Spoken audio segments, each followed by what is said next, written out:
It's the greatest spectacle in racing. Right here, right now, begins the month of May, and it's a road course to begin with. Welcome to the Indianapolis Motor Speedway. Don't think that what happens today in the Grand Prix doesn't set the tone for the rest of your month. Let's kick off the month of May here at Indianapolis.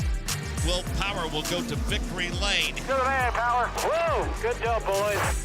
Simon Pagenaud wins.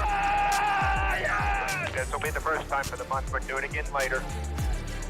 Rinus VeeKay wins the GMR Grand Prix. Yeah! Yeah! Whoa, look out! Nice save! Colton Herta is the winner. Woo! That's how you start May, baby. Let's go. 85 laps ahead of us, and the Grand Prix of Indianapolis starts right here. Countdown to the command is 8 minutes away. Good afternoon, good evening, good morning, wherever you are in the world, and welcome to a sellout. The pit lane is packed. Even the available seats are packed for this GMR Grand Prix. Here today, it begins the month of May. For the next 3 weeks, IndyCar sets up camp at the IMS Speedway as well, and we can't wait to get going. The command is soon. Before we check in with our commentators, let's head down to NBC and get all the news, views, and opinions from them down in the paddock. Well, we should do, but there's no audio coming from them at the moment. So instead, let's say good evening to our panelist. Alongside me in the commentary box for this. Oh, never mind, here's NBC. Speed. I think having a... Drivers today, whether it's the Grand Prix or the Indy 500, a win here matters just that little bit much more.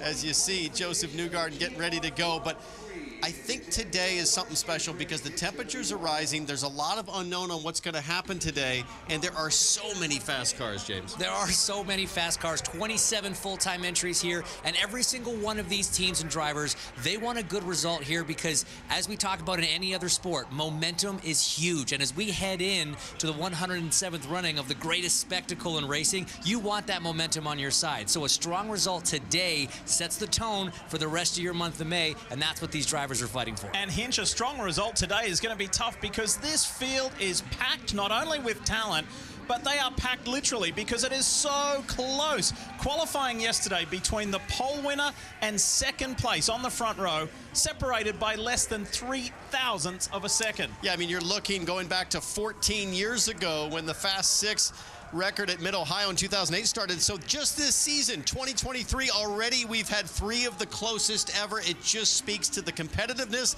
the challenge ahead for all these drivers, and how fierce turn 1 is going to be contested at the start. And this is the times we're talking about how tight it is. Let's put that into a distance perspective. This is a 2.4 mile road course. 3/1000ths of a second was the difference between pole and second place in distance. That's less than 6 inches over 2.4 miles. That is so close. We are talking about the smallest of margins. The fans are ready to go. We're ready to go. We're almost ready to see racing here at the Brickyard, and so too are our teammates on pit road. We kick it off with Kevin Lee. Kevo? Lee, welcome to the greatest motorsport month of the year. It is May in Indianapolis.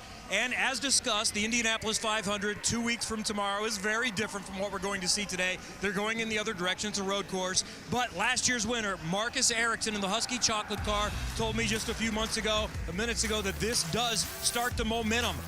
What happens here does apply, and last year his life changed forever, and it's the gift that keeps on giving. Yes, he's had very special moments and circumstances, but just coming through the tunnel again here this week, it all comes flooding back in. Seeing his picture on the banner, he's an Indianapolis 500 winner. He thinks he can do it again, and Marty Snyder, he thinks he's got a car good enough to win today on the road course. Well, Kevin, one of the fun things to watch today are all the big names who will be starting in the back of the field, including the most recent winner, Scott McLaughlin, who drives for Team Penske. He won at Barber Motorsports Park a couple of weeks ago. In fact, there is no Team Penske driver starting in the top 10. All are confident with their speed, and also the playbook for strategy today is wide open. Why is McLaughlin so confident he can finish on the podium today? Well, Lee, in this race last year, he started 15th and finished 4th.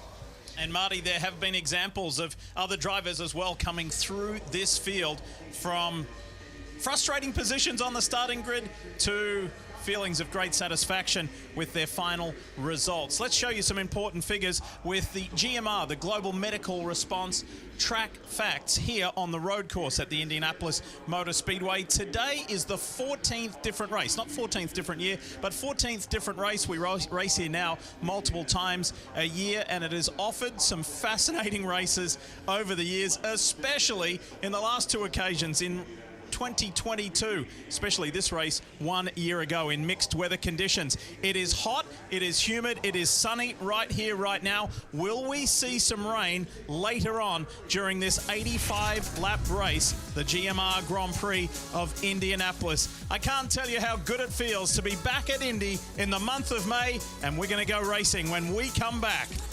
Let's check in then with Tom Gaymore, who is on Sky Sports F1. Over to you, Tom.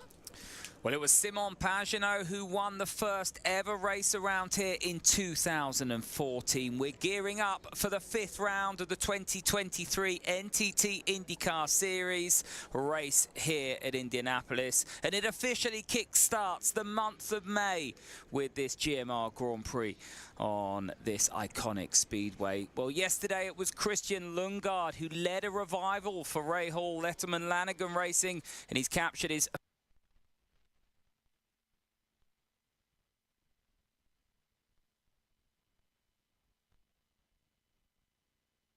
of course, that a bet with his brother. If he wins a race, he can lose the moustache. It was a good performance from the RLL squad. We saw Jack Harvey on screen a second ago. He lines up in 4th place, and for a team that's had many woes this season, they really have bounced back. And in contrast, if you look at Andretti Autosport, for example, who dominated both the races here last year, well, their cars way down the grid. It was Romain Grosjean who was incandescent with rage when he got out of the car. He's qualified 18th, and Colton Herta, who's qualified 14th.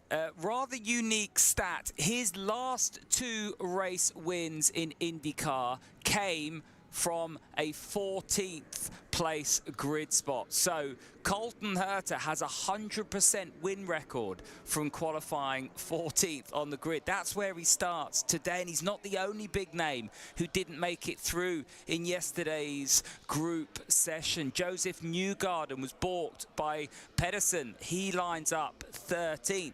And then you've got the likes of Scott McLaughlin, last time a race winner at Barber, in 16th place. So lots of big names coming through. What does the strategy look like? Well, we think it's going to be a 3-stopper. It always is a 3-stopper here. There's no real tire deg in these temps. But the question mark is who's going to stop early and who's going to try and run an alternate race. It's normally an alternate race here, but it could be a primary race. That is the rumor in the paddock. So maybe some split strategies as we get ready now for the countdown to the command. Let's head back stateside. So the command is going to be given ever so shortly here as well. Picture. Let's head back over and listen to all the action. Indianapolis Motor Speedway from high above. And we're almost ready to get things started here at the Brickyard. Before we do, Townsend, who do you like the look of today based on what you've seen thus far? Oh, so much to study here and try to figure out. But give me Marcus Ericsson. He's got the freshest used reds because he didn't make qualifying round 3. He starts 7th. I'm thinking Alex Palou. He's starting on the reds, and he is so good here. He's been on the podium before. He's the guy I'm looking at. We've had 4 different winners from 4 races. Will we make it 5 today? Let's go trackside for the command. Here we go.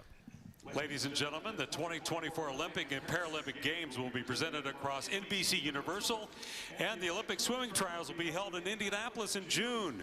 Please welcome Olympic swimmer, Indiana native Drew Kibler for the command for today's GMR Grand Prix. Drivers, start your engines!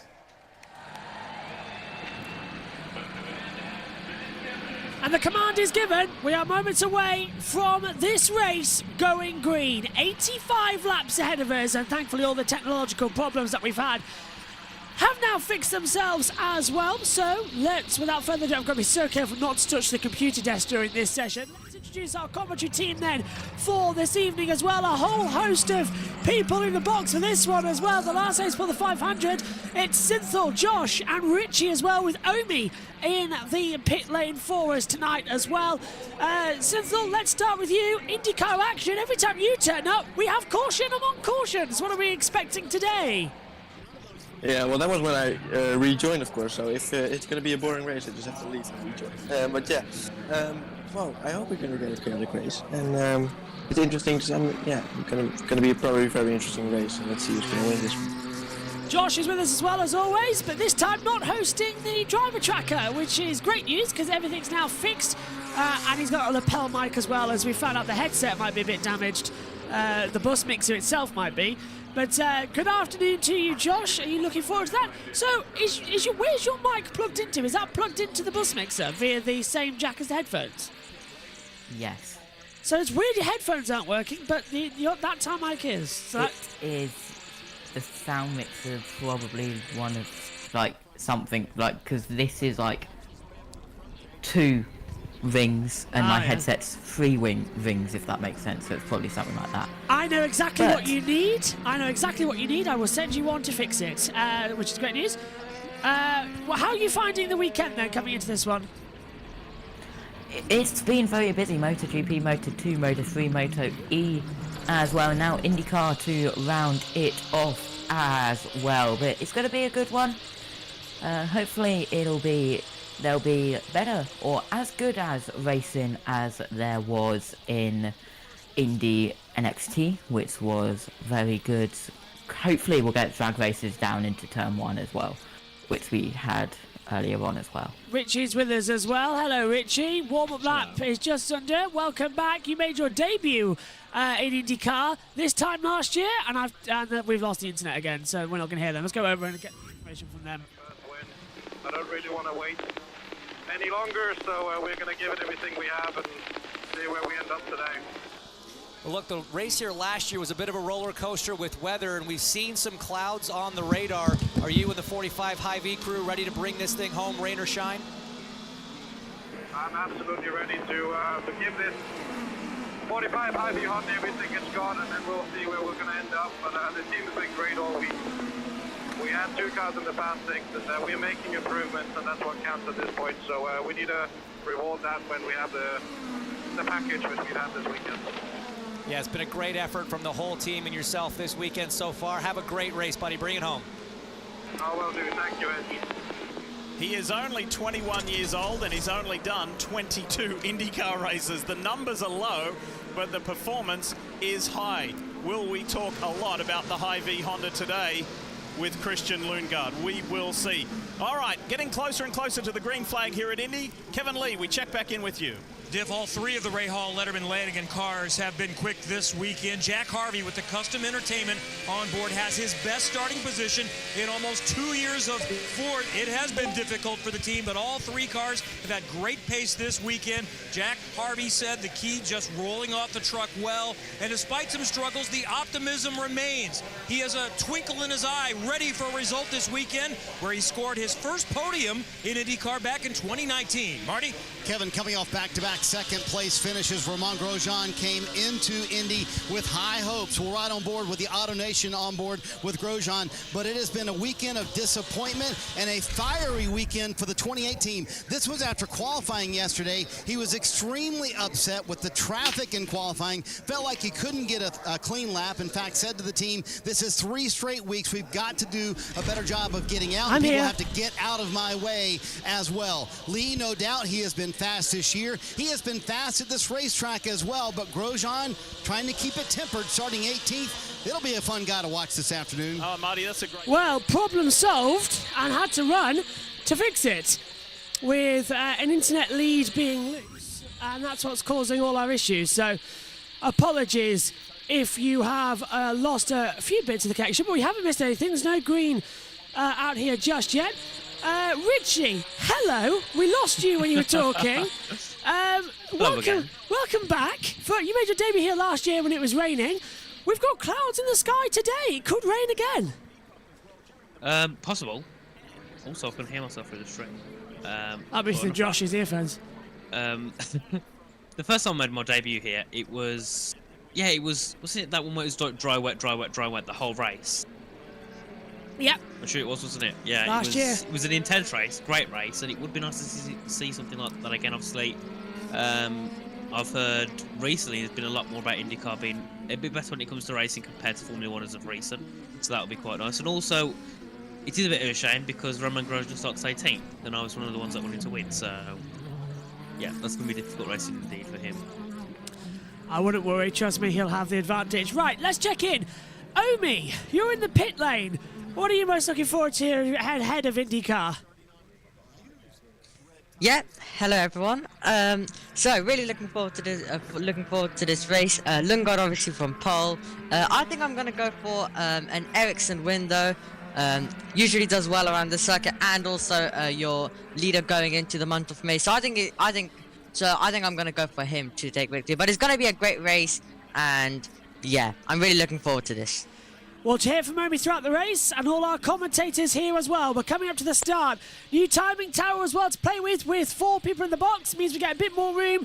We've got the tyres they start on, then we've got their push to pass and the gap between them. It's Christian Lundgaard on pole position. He's chosen the inside line down to turn 1. Felix Rosenqvist will be on the outside. They're exiting now the last corner. It's the month of May. It's the greatest spectacle in racing. We are kicking off the celebrations with the road course. It's green flag, and away we go in Indianapolis for 2023, and it's immediately Lundgaard leading down to turn 1. Pato O'Ward going to try and go around the outside, and now that's Alex Palou trying to take the lead into turn 1 and forces off Lundgaard. Lundgaard forces off Palou. There's contact in the middle of the field as well. That's getting swamped, I believe. It looks to me like it's going to be Graham Rahal, so one of the Rahal Lennon Lanigan Racing don't get a great start. That's what we feared might happen, but the pole sitter, still the pole sitter through the chicane as we come down the boulevard once more. Perfect start there, Josh, to get through. Lundgaard actually did hold the position. Yeah, Stingray Rob cut the chicane further back, and I believe Benson Pedersen entered the pit lane just before the start, but there's contact there. That's Scott McLaughlin in the number 3 as well. McLaughlin getting forced out at the chicane area. The wing looks a little bit loose, but should be okay. Hopefully there's no big damage there. What a start though, since as they come through the 2 McLaren battles. Pato O'Ward tries to go on the inside and now gets a little bit loose, keeping it around the outside. Comes Alexander Rossi. Meantime, we've got Palou getting past Lundgaard in the chicane. Palou leads lap 1 with Lundgaard on the back of him, Synth. Yeah, well, a lot of battles going on this opening lap, and we're going to go to lap 2 now, and there's going to be more battles for the lead now. Is Lundgaard going to be able to take the lead around the outside of turn 1? Palou defends, keeps the lead. Lundgaard loses out to Ricci as well, so Lundgaard held off for a lap, but Alex Palou goes through. Chip Ganassi lead. Rahal Lennon Lanigan Racing 1, 2, 3, because Jack Harvey's moved up into 3rd position. What do you make of the start, Rich? Great start. Obviously, it's the first time I watched IndyCar properly in a good year, and compared to many of the racing series, it was pretty entertaining to see the cars actually battle. And here is a move from, I believe, Rossi on Rosenqvist in towards one of the corners, because I don't know the track. It's down at turn 7, down Hulleman Boulevard as well. So Rosenqvist up, McLaren are running. Oh, we've got a full course yellow. Full course yellow has flashed up, and that's why. Oh. That is out goes Stingray Rob. Out goes the 18 as well of David Malukas, and they have spun round and stalled down at turn 7, and that brings out the full course yellow on the opening. Well, this is going to be lap 2 of 85. We've completed 1. Not the way you want to do it, Josh. And these two, no stranger to a few cautions. We've seen that this year. Yeah, also, but one person who this will help is Graham Rahal. He's also pitted. He pitted just before the course and came out, but they're going to get him restarted. He might rejoin the race, but just talking the MR safety team with David Malukas about what they're going to do. It looks like they're going to spin him round and then start him up, but let's have a look at the replay, Josh. So he comes on the inside line, and we need to look further back. There it is. So, it's going to be Stingray Rob, and he's out of the race with a broken front suspension, just hitting the side of Malukas, and nowhere to go there at all, Synthol. That was a late braking move. Yeah, down towards turn 7, they both brake too late, but yeah, that was Rob's fault, of course. Then he obviously braked too late, and collected the car in front of him. So yeah, that's the reason for this full course yellow. Say again, Josh? Grosjean coming a lawnmower as well. They're all diving in then, all getting ready for their positions. Oh, more. That's at the start with Dixon getting sent off wide as well. So it was all going on at the start. They all desperately tried to A, avoid it, and B, couldn't avoid it. So they just sort of accepted what was going on the side of the track. Not a great getaway there, I'm afraid. That could have been handled a bit better in my book. What do you think, Richie? I think it was entertaining to say the least. Many drivers happy, many drivers not, and no clip of the touch there, and yeah, that's definitely ideal. I believe it was Scott Dixon, was it? Now back at the back of the field. Yeah, it really doesn't help at all, does it? Especially in this field, it's very tight. And is that a damage? Yeah, Stingray Rob. That's Rob out of the race. Yeah, Still I don't think he's going to be going here because look at the suspension on the front right. The wheel's curved in a lot, isn't it? Yeah, he's out of it, unfortunately. Oh, and you can see the left side as well. So definitely at the race, which is a shame. So McLaughlin with that front wing they're still looking at here, guys. Look, you can see it on your screens. It's flapping around a bit the front-hand side of the car. That's going to be worrying me, but they're happy with it. Malukas is, I think, got back into the pit lane, so that's a surprise. Stingray Rob is out of the race for sure with a broken front suspension. Malukas got refined and is out in the pit lane. And Benjamin Pedersen is back in the pits as well. He's in 27th position with the yellow flag. Out there is Stingray Rob in the Biohaven livery car, 51 in, and there is Malukas. And is he getting out too? Yes, he is. So two retirements out already, unfortunately, Josh, and that's not the best thing you want to see. Yeah, really not. Lap two retirements, one retirement per lap, if you want to call it, but not really. As well, the Pen of Doom has already come out. Let's have another look at it. It looks like Stingray Rob just goes a little bit too deep, but Malukas also, maybe we might need another camera angle of that. Might have not given Stingray Rob as much space as Stingray Rob would have wanted, but yeah, that was a little bit of touch and go. But there is that inside of Stingray Rob needed to avoid. There was that inside of the corner. Let's get the thoughts of Omi, who's in the pit lane. What did you make of all that start there, Omi? Yeah, a lot happening. And it was very tight going into the first corner, so a lot of cars running wide, but two drivers who have had a good opening few laps. Rossi's up 6th position, then Newgarden up 5 as well, Herta up 5 as well. So it was pretty much a mix. So some drivers having a great start and will be happy with the opening lap, some drivers won't. So yeah, it's going to be interesting to see what the rest of the race will provide. But well, a lot going on straight off the off, which is expected in IndyCar as it's not Formula 1, so you're going to get action all the way throughout. So I'm looking forward to this, but we've already got an electric start to the race. Third time today you've used that metaphor as well. This isn't Moto E only. I was just thinking that's the third time he said that today as well. Okay, I'm going to try and clean up the timing. I learned it from you actually, Josh. Okay, I'm just going to clean up the timing tower. Let's get a word then with NBC. By Global Medical Response, providing care to the world at a moment's notice. Shell, renewable race fuel, is powering progress. Fifth Third Bank, official partner of Rahal Letterman Lanigan Racing. This is banking, a fifth third better. And by NTT, official sponsor and technology partner of the NTT IndyCar Series. So, some early pit stops. Let's get to Marty Snyder with more. Marty? Yeah, Diff, both of these cars had a little contact on pit road after a chaotic start here at the Indy Road Course. You're going to see Scott McLaughlin in that red and white car back there, putting on a new front wing. Romain Grosjean also doing the same, Kevin, here on pit road. Well, the incident just a moment ago that led to the yellow involved David Malukas. You've had a chance to see a little bit of a replay. What happened? I mean, it's turn 7. It's a very inviting corner, and I mean, Stingray was battling with Grosjean there, and unfortunately, I kind of got collected in that. Yeah, I mean, just clipped that rear left tire. It's been unfortunate, especially that it's teammates. Yeah, I mean, I don't know. From my side, I was already halfway through the corner, did not see him at all, and yeah, I mean, they're coming way too quick. Even if I wasn't there, he would have gone flying with Grosjean. So, I mean, it's just really unfortunate for us. But, I mean, I had some sort of incident that was similar to that a lap previous with McLaughlin. it's just, yeah, I mean, nothing against Stingray. He kind of just mistimed that a little bit. But yeah, I mean, it is what it is. We move on. Thank you, David. David Malukas there talking in the pit lane to NBC. They are getting ready to go green again, so all eyes are going to be up front for this one. Who's going to make the best restart? Palou will be leading with Lundgaard in second. Harvey is third, Rossi fourth, Rosenquist fifth, O'Ward is sixth. Coming out the last corner, we'd have to go 2 by 2. So it's as soon as Palou decides to hit pedal to the metal, and he's done that now. Team communication.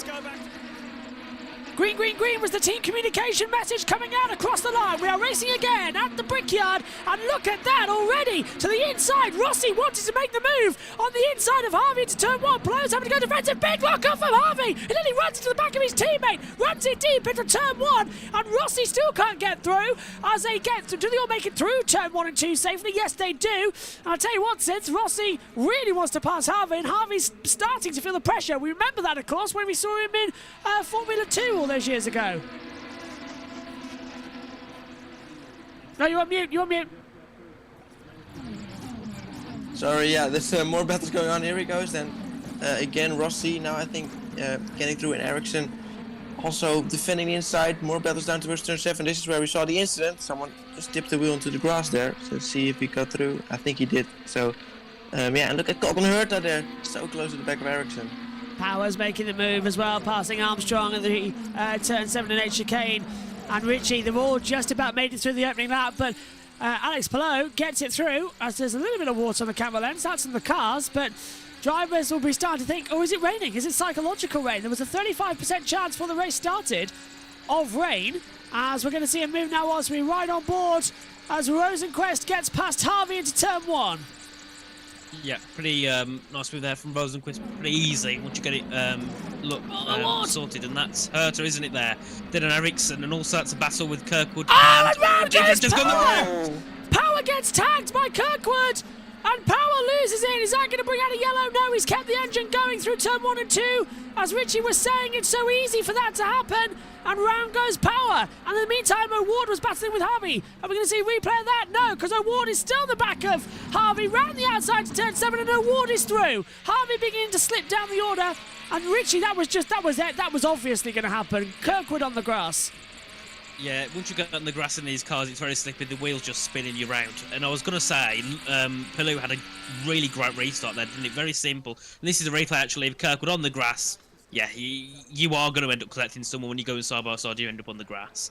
The wheels are slippy, the track's slippy, and to be fair, it does look a little bit damp in terms of temperature, so that'll also be bad, isn't it, when it's cold? Yeah, and it's just going straight on. Herta made the move on Ericsson, is what you were saying earlier, so Herta's up to 8th. Team communication? Done this or that. I wonder how race control will... Okay, I keep seeing that team radio graphic pop up, and I keep throwing the fader up because it's new for this weekend, as they're testing it for the 500. So I'm trying to push it up, but it's not working as well. As they come in. So then, Joshua, who are you thinking? Who's impressing you in these early stages? You've seen all of the races this year, been in the Cottage Box the same. Anyone sort of surprising you as... Oh, here we go. Go get him. Go get him. Newgarden into Harvey. So, information understood. Newgarden who failed to get through into the fast 6 and even the fast 12 yesterday. Josh, now up to 7th position on the start. Yeah, it was that was a little bit of a touch and go restart. Would have been catastrophic if Harvey went into the back of Lundgaard. That would have been very bad. Teammates as well, and that was just unfortunate between Will Power and Carl Kirkwood. That's what happens if you go onto the grass as well. Who's impressing me right now is probably Lundgaard as well. Harvey up in 6th, but Marcus Armstrong up in 10th. He's just passed Di Francesco for that position as well, and VK in 12th sinful. I thought you might like that as well. Where did VK start, actually? VK started further down the field, didn't he, as well? So he's doing really well. He started, I think 19th on the grid from memory as well. So he's got up there as well, which is great news. As they swing back through, lap 9 of 85. We're not even into the first pit stop strategies yet as well. So this race is going to not drag, but really sort of go slow unless the rain comes to alternate the strategy.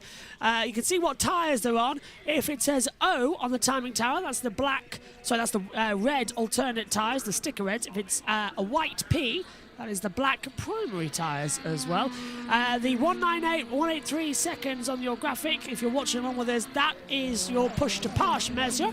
And then we've got a gap to the drivers in terms of seconds as well. As you can see, Longard is now 3 seconds back to Palou. So we're just testing that out as well ahead of the 4-person team in the commentary box, because smaller cameras means we get a bit more screen size to play up as well. So they come down the straight then. It's lap 10 of 85 here. As they screen forward, are we going to see Lundgaard under pressure from Rossi? He's going for it, but meantime further back, Armstrong trying to pass Ericsson into the braking zone. Did he make the move? No, he didn't, according to the driver tracker. So I'm looking at both sides of the screen here. It's quite, I'm not going to say it, but it is quite quiet now as well. They've just had a few of the spins and accidents, but... Newgarden on Harvey. So he did make the move. Good spot, Richie. Newgarden's up to 6th position. Also, I'm not sure if Grosjean had an incident, because remember, under the full course yellow, he was in 15th, he's now sitting in 19th. That was, he had to be a lawnmower when Stingray, Rob and Lucas went round. Had to go around the outside. Very new to IndyCar. Is Harvey one of those that seems to qualify well but never good in the race? I've noticed he's dropped down many positions in the past 10 laps.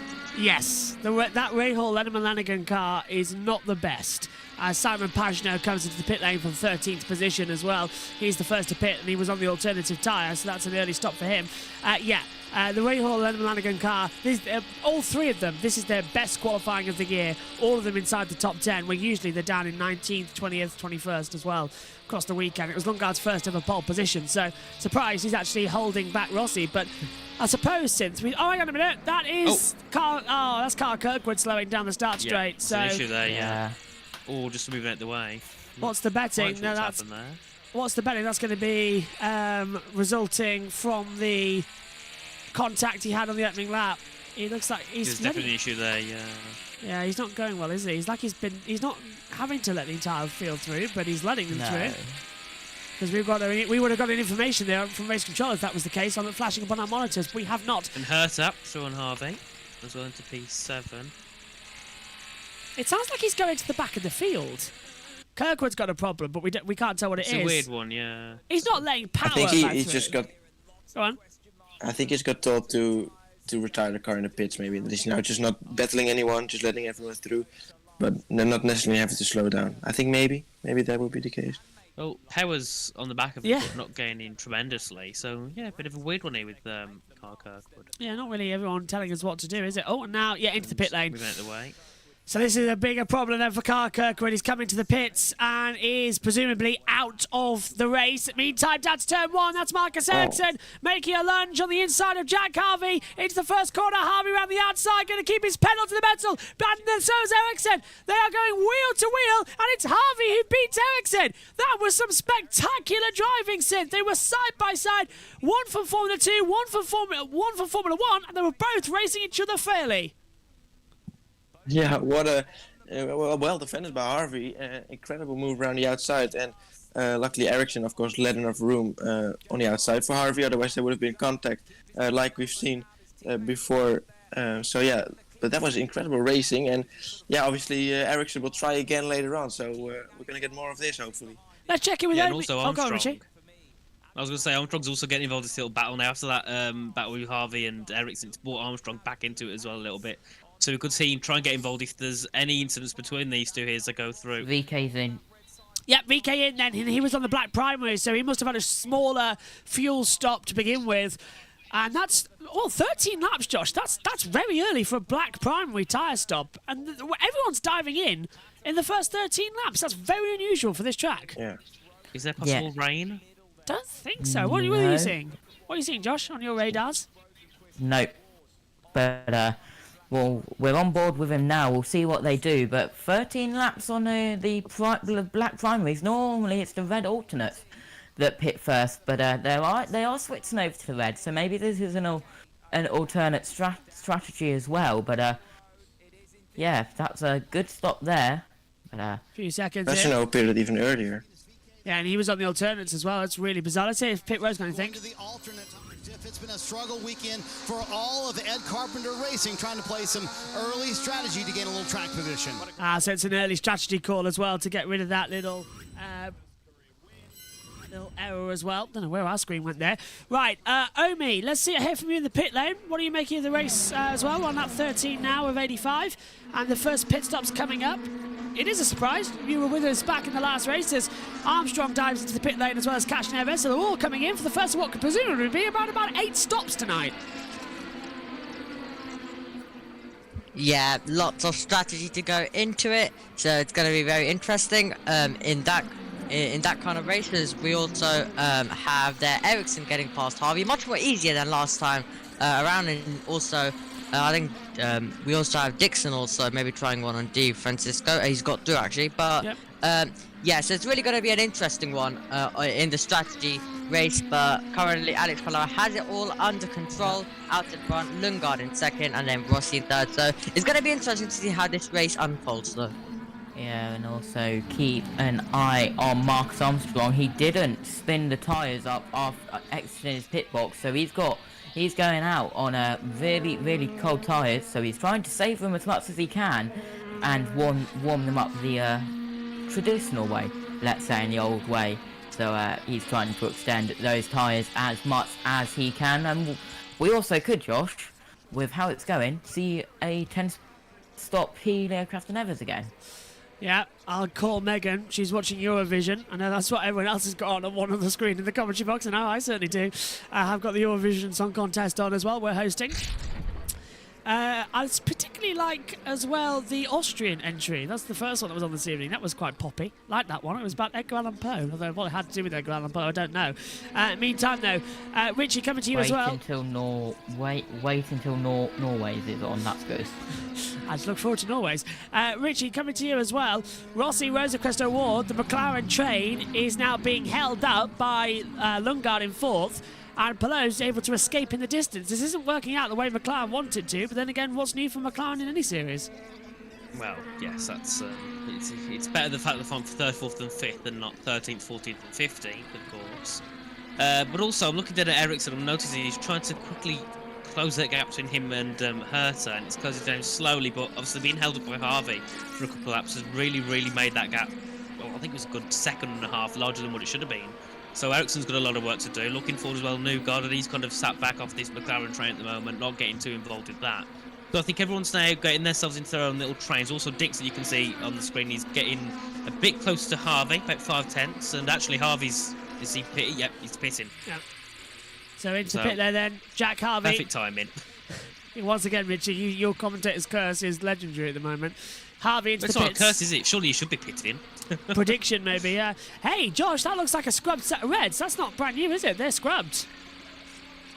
Yeah, it does look like they're scrubbed as well, but that's an interesting call from Jack Harvey. It looks like they're doing the around the same strategy as what VK's done, but VK, I believe, had new tyres, not scrubbed set of tyres, so those could have been used in one of the practice sessions or maybe qualifying as well, just to get one lap under them as well. But Alex Palou out front got a 4.5 second lead to Lundgaard. But what I do like is that third is Rossi, who is number 7, fourth is Rosenquist, who is number 6, and then 5th is O'Ward, who is number 5. So it's 3, 4, 5, 5, 6, 7. Perfect way to go around, isn't it, at the moment? I liking that. O'Ward, the only one who's got the correct order. Team communication. Last 2 laps. Get your magic marker back out. Presumably that's Palou, who wants to go another 2 laps as well. I wish it would say, when it says team communication, who it is actually they're talking to. NBC still got a little way to go on this little graphic as well. Sith, coming to you then. Who's your prediction for leading after the pit stops from this battle at the moment we're seeing out on the circuit? Palou's got it in hand to me at the moment. Yeah, I think so too, to be honest. Doing a very good job. Yeah, with IndyCar, personally, I'm always struggling a little bit to follow the strategy, so I always watch what's going to happen, and I'm struggling to know what's going on, what's going to happen often with IndyCar, so that's why, yeah, maybe it's also different to view it like that, but yeah, yeah, I wonder who's going to be in front here. They're pushing it as hard as they can as well as they come through. First pit stop opportunities of this race is coming up. Reminder, we are going to be live for all of the Indy 500 practice and qualifying over the next 2 weeks as well. All 6 hours a day. The times for that is going up in a Google Drive for us commentators, by the way, to put in when you are around. And if you want to hop on the stream. Yep. Pitting, I believe. Pit stop radio. Hinge, does that feel like... Newgarden, yeah, so Newgarden in, Grosjean in, Ferrucci in. And Ferrucci as well. So they're all on the alternatives. Yeah, all on the alternative tyres. So they're coming in normally, but the primary runners staying out. And how long can Palou go? He's on the alternative tyre. I'm not surprised that Power's come in, to be fair, although the timing tower hasn't told us Power's in. No, that's not Power, is it? That's Newgarden. That gap between Lundgaard and Palou is coming down. 3.5, 4.6, 4.7, it's now 3.5. Tell you what, though. So, yeah, go on, Richard. 3.3. The gap is coming down a lot. So, not sure if Palou's just like hanging off, letting his nursing his tyres a bit, or if he's had some sort of issue because he's boxing. He's losing lots of time. He's in. Yep. So he must have got the call to come in, and he was setting that up. Rossi's in too. Lundgaard's going to take the lead of the race. He's on the primary tyres. He can go longer in this first stint. And Palou's going to dive in as well. Here he is, race leader in then. Lundgaard in leads. Rosenquist second, O'Ward third, finally. But McLaren won that lead of the race. It's not happening. Daly in two. Ilot's left the pit lane. So now it's a race off. Well. They're all coming in. Rossi, as you say, Rossi in as well. Here we go on board. Let's go to pit road. Go to a set of the Firestone primaries. These are the black sidewalls. They're not quite as quick, but they will last longer, Marty. Kevin, it's funny that Alex Palou was the one who told me after the first practice Saturday, I think this could be a Friday. I think this could be a primary race during the race on Saturday. He is going to go to those primaries here. Could not stand it on the alternates anymore. And they just asked Christian Lundgaard a moment ago, can you stay out longer? He said, absolutely. I feel fine right now. No handling issues at all. Interesting. I've lost the YouTube chat, so I apologise if people have been sending in messages and I can't see them. I haven't got the YouTube chat as they come back through. So when is Lundgaard going to pit, do you think, Synth? Oh, hang on 2 seconds. We got to pass now. And that's good advice. That's good good counsel. You don't want to get caught in traffic. What was so good was... Yeah, he's approaching the traffic, look, because he's got Callum Ilott directly ahead of him. The 45 in the green dot is the leader. Looking ahead is Ilott, so he's going to get past him ASAP. And this is not what we want, is it? Sims as well. He's on an alternative strategy, and the traffic's right in front of him, and he's going to hold him up, falling back into the clutches of the two McLarens. Yeah, absolutely. So he's going to try to navigate his way through there as quickly as possible. So, but yeah, that's going to cost him time. Just quickly, hello to Eddie Gross. He says, hi everyone, did Cash Neves make the race? He did. Cash Neves is racing, and currently Helio is running in 21st position. Tom Dillon has said, evening all, finally enjoying an IndyCar race on the telly because the family are out watching Eurovision. Just seen ads on a Joshua Birch stream. World is going mad. Yes, it is. With monetization as well. Money, money, money. We're at 1.21, by the way, and that is so close to Newgarden, almost running over some of his pit equipment. And Josh, correct me if I'm wrong, that would be a penalty if he did that, didn't he? Is Lundgaard coming in? Yeah, I do believe so. It definitely is a penalty in NASCAR, and I do believe it's a penalty as well in IndyCar, but also, along with the penalty, it's also damaging pit equipment. But here comes Lundgaard, so Rosenquist, which means McLaren are 1-2 right now with O'Ward in second. Lundgaard comes in down to the pit speed as well. Scott McLaughlin in the number 3 comes in as well from 8th position. We'll keep an eye on him as well, and we'll power again.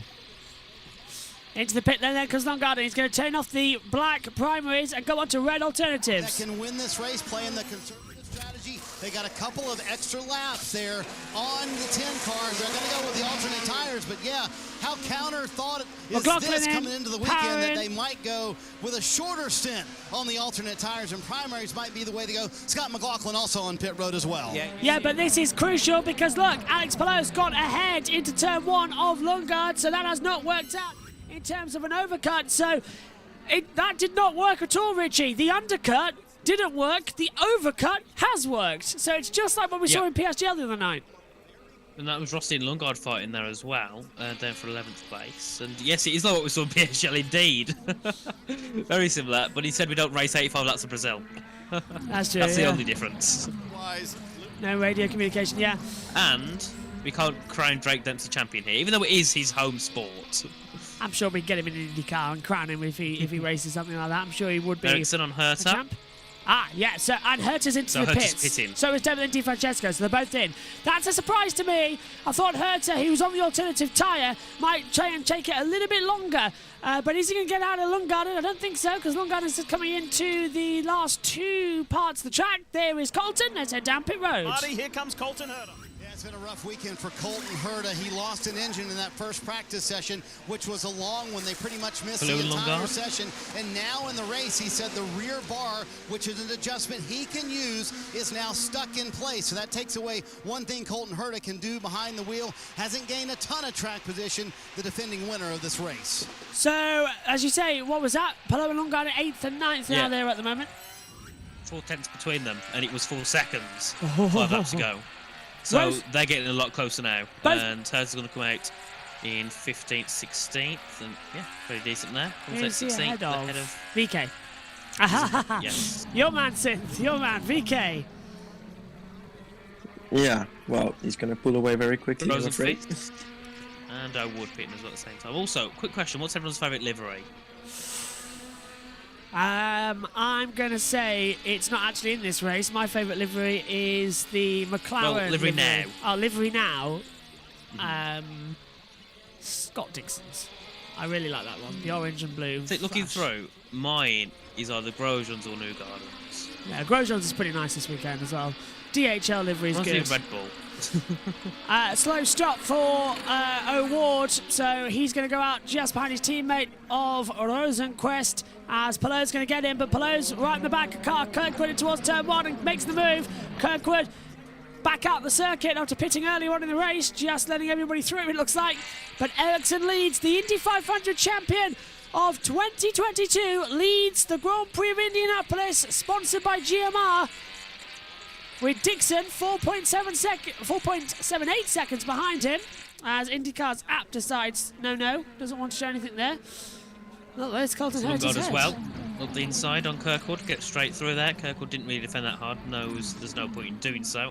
So now it's Lundgaard's chance to try and get back to Palou. Also, the McLarens coming out again now, sitting 8th, 9th and 10th, which I believe is still technically, well, at the moment 4th, 5th and 6th, but they should catch up to Kirkwood pretty quickly. Yeah, they're going to. Ericsson pitting, the race leader. Bet Dixon will too. Championship leader, if I'm correct. Yep, and Dixon in 2. So is Augustin Canepo. So Rahal will take the lead with Palou 2nd, Lundgaard in 3rd, and Rahal has yet to stop. Oh, actually, has Rahal stopped? According to our timing screen, he's done 2 stops. Ericsson's still leading on my screen. It hasn't changed over. According to my... There we go. Rahal has pitted twice. Rahal has pitted twice. I do believe so. But on our timing screen, it's still showing Marcus Ericsson in the lead of the race. Dixon leaves now. Ericsson's dropped down to 8th. The timing tower's got no idea what's going on at the moment. We'll wait for that to resync. But it is Graham Rahal leading the race, and he has stopped twice. So this is Rahal's net lead with Palou in 2nd under pressure from Lundgaard, who dives up the inside, down the boulevard, locks up, makes the move, goes a little bit wide. Palou's going to try and come back round the outside, but now we go to the annoying infield section that's been modified since when Formula 1 raced here. It was modified back in 2008, a year after we left as well, into an actual decent track. But they've lost out there as well. And there's Dixon. That is having a battle. I believe that is with... Kirkwood and Rosenquist. Yeah, yes, that's it. Paginode. Yeah, so Dixon and Paginode, yeah. Same livery. Very confusing. So Kirkwood's pitting. Beating the Kirkwood at least, yep, there we are. So, Rahal technically has the lead then if he's pitted twice. Yeah, that's what I'm thinking. A dramatic turn of events. Nobody expected that. So, Graham Rahal, who at the start of the race, remember, had the problem, got forced out wide, he's now leading the race by 3.9 seconds, and he stopped, which means he is the race leader. I've never seen that before. VK's had a great start as well, hasn't he? Up to 9th. Yeah. And he's pitted, hasn't he, as well? Everyone's now has. So, The question is as well, because he's pitted too early, it could filter him back throughout the race. Yeah, so you're going to have to pit early again, if you get what I mean. I do. So we need to work out when Ray Hall last pitted. He's got 196 seconds left to push to pass as well, according to that monitor. What are you making of this, Synth? Oh! Oh, well, there is VK. We were just talking about him, and Ericsson is going to try and get past, but, well, VK is clearly defending. Why wouldn't he? It's for track position, and they've both made a pit stop, so Ericsson's got so much more speed, but through this section it's just so difficult to overtake, and I think he might get him on this straight. Okay. Push. Here we go, in towards the braking zone for the chicane. Ericsson slipping up the inside and makes the move. VK can do nothing. He'll try. Oh, hang on a minute. Ericsson let him through. What was that? Ericsson dove out to try and defend on VK going in the outside. And now it's the best straight possible for VK. He's going to get a lovely toe off of Marcus Ericsson as well. Down with a Chip Ganassi racing towards turn 1. Is he going to have enough speed to make the move? He pulls out to have a look. Not going to work into the braking zone for T1. That's a disappointment, but good move there. Yeah, and Ray Hall has been on his current tyres from my timing screen since lap 5. So 21 laps, 22 now. So he is going to have to come into the pit lane again then. He caught up because of that caution, didn't he? The gap's coming down heavily as well. The gap's 2, but we said it was 3.5. And also now Baloo's dropped off the back of Lundgaard. If you're rejoining us on NBC, welcome Rossi back. and Award are getting close. There they are as well. Rossi 5th, Award 6th. Welcome back to viewers on NBC, those who sync up with that coverage as well. It's lap 26 of 85. Ray Hall leads, Lundgaard in 2nd, below 3rd, Rosencrest 4th, Award as well is in 6th position. Rossi in the top 5 as well, just having that overtake manoeuvre done. We're riding with Jack Harvey, I believe, on the screen now at the moment. Just having a look in the other Hy-Vee squad as well as it comes through in the secondary of the secondary of the Ray Hall Letterman Lanigan Racing. And here is Jack Harvey on board now. So this is Christian Lundgaard in 2nd position. I'm all over the place. Let's catch up with our pit reporter, Omi. Omi, what have you made of this with 59 to go?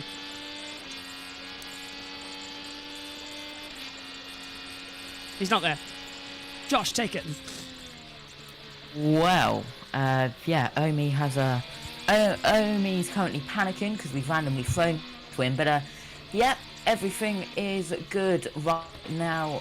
He told me, well, Omi told me before the race that he was going to go to sleep, and when he heard his name called, he was going to wake up. I don't know how true that is. I think he might have been joking, but I think it might have actually happened. But let's have a look at a replay here going down the boulevard into turn 7. This is Lundgaard down the inside of Palou, locks up a little bit on the front left as well. And then that is Palou trying to get the cut back as well through there. But that's not good for his tyres, that little lock up into turn 7. No, it's not, is it, Synth, as well? He's going to have to carry that so long into this stint now.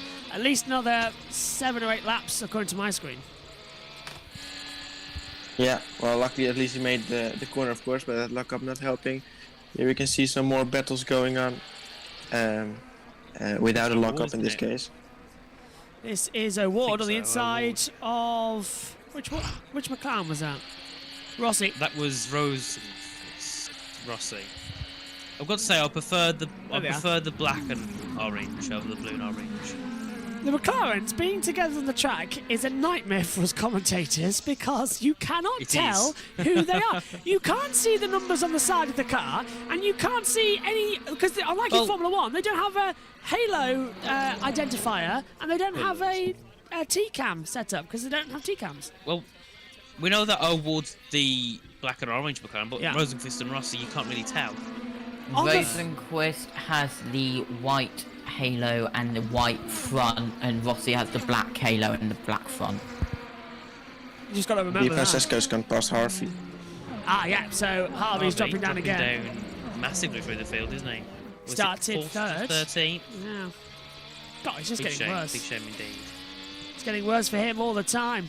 57 laps to go, coming up to lap 30 of 85. This race does fly by. We've been doing it now for 38 minutes since the green flag fell. As the racing continues here. Watching Lundgaard, his POVs he starts to gain on Ray Hall now. So this could get very interesting, but actually, because still, Rahal will still want to defend this position because it is track position for now. I think he knows keeping this first is definitely not going to happen, but why not fight for it?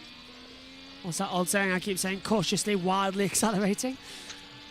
Is Omi back with us? Omi?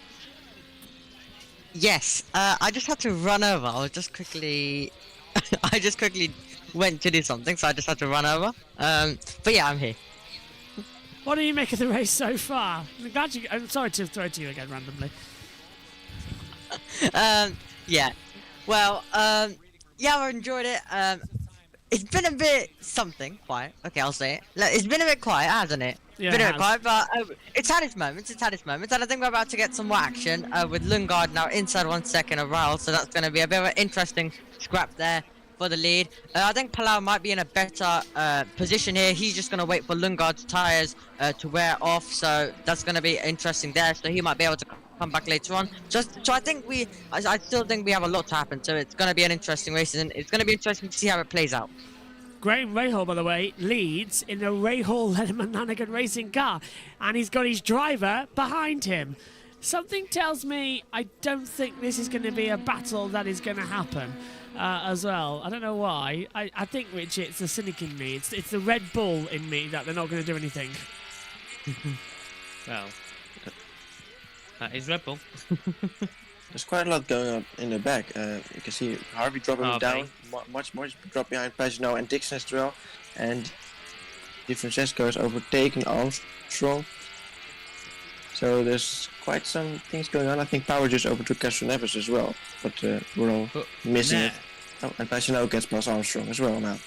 I was going to say, with Lundgaard again on Rahal, if Lundgaard can't get through quickly, it brings Palu back into it, and also Rosenqvist, he's gained a lot actually on Palu. That gap's a better second now. There's so much going on. Yeah, Lundgaard needs to get through pretty much instantly as soon as he gets right in the back of Rahal. And yeah, like you said at the back, also Armstrong fighting with McLaughlin as well. That's for 14th, and Dixon also getting involved, so that makes a battle for 13th. Getting insane. We don't get to see any of that. Team Harvey, he's dropped down behind Grosjean. And that's why, because we've got a three-way fight down Here towards turn one. That's McLaughlin under pressure. And there on the inside, that is Romain Grosjean making a move. And Callum Ilott trying to get involved. Not going to pay off there. So that's Marcus Ericsson. Marcus Armstrong getting involved there as well. So many Marcuses, and it's late and it's getting warm in the commentary box. There, very nice. It's getting really hot in this commentary box. Graham Rahal is into the pit lane, guys. So there he goes, down pit road. Look at that, this is strange. There's so many cars close together. Here we can see back to the top. That's a Lundgaard takes it. Hitting. Lundgaard takes the lead. Yeah. Palau second. Rosenqvist third. The action starting to come. Let's head down pit road and see what Rahal put on his tyres. Matty? Early for the tire down all the way back to 23rd. Pitting Kevin for Lee. the lead, a little bit off sequence and coming in a couple of laps earlier than they wanted. Graham told me before the race, really worried about making the alternate softers last. Well, this is going to be the stint. He only did a lap on the scuffed reds. Now he's on primaries to try to go as long as he can. So the tyres start to come into it. Let's take a look at the battle camera for a second. We've done 31 laps, 1 lap 32 of this race. As you can see, push to pass check. Palau's got 155, Lundgaard 107.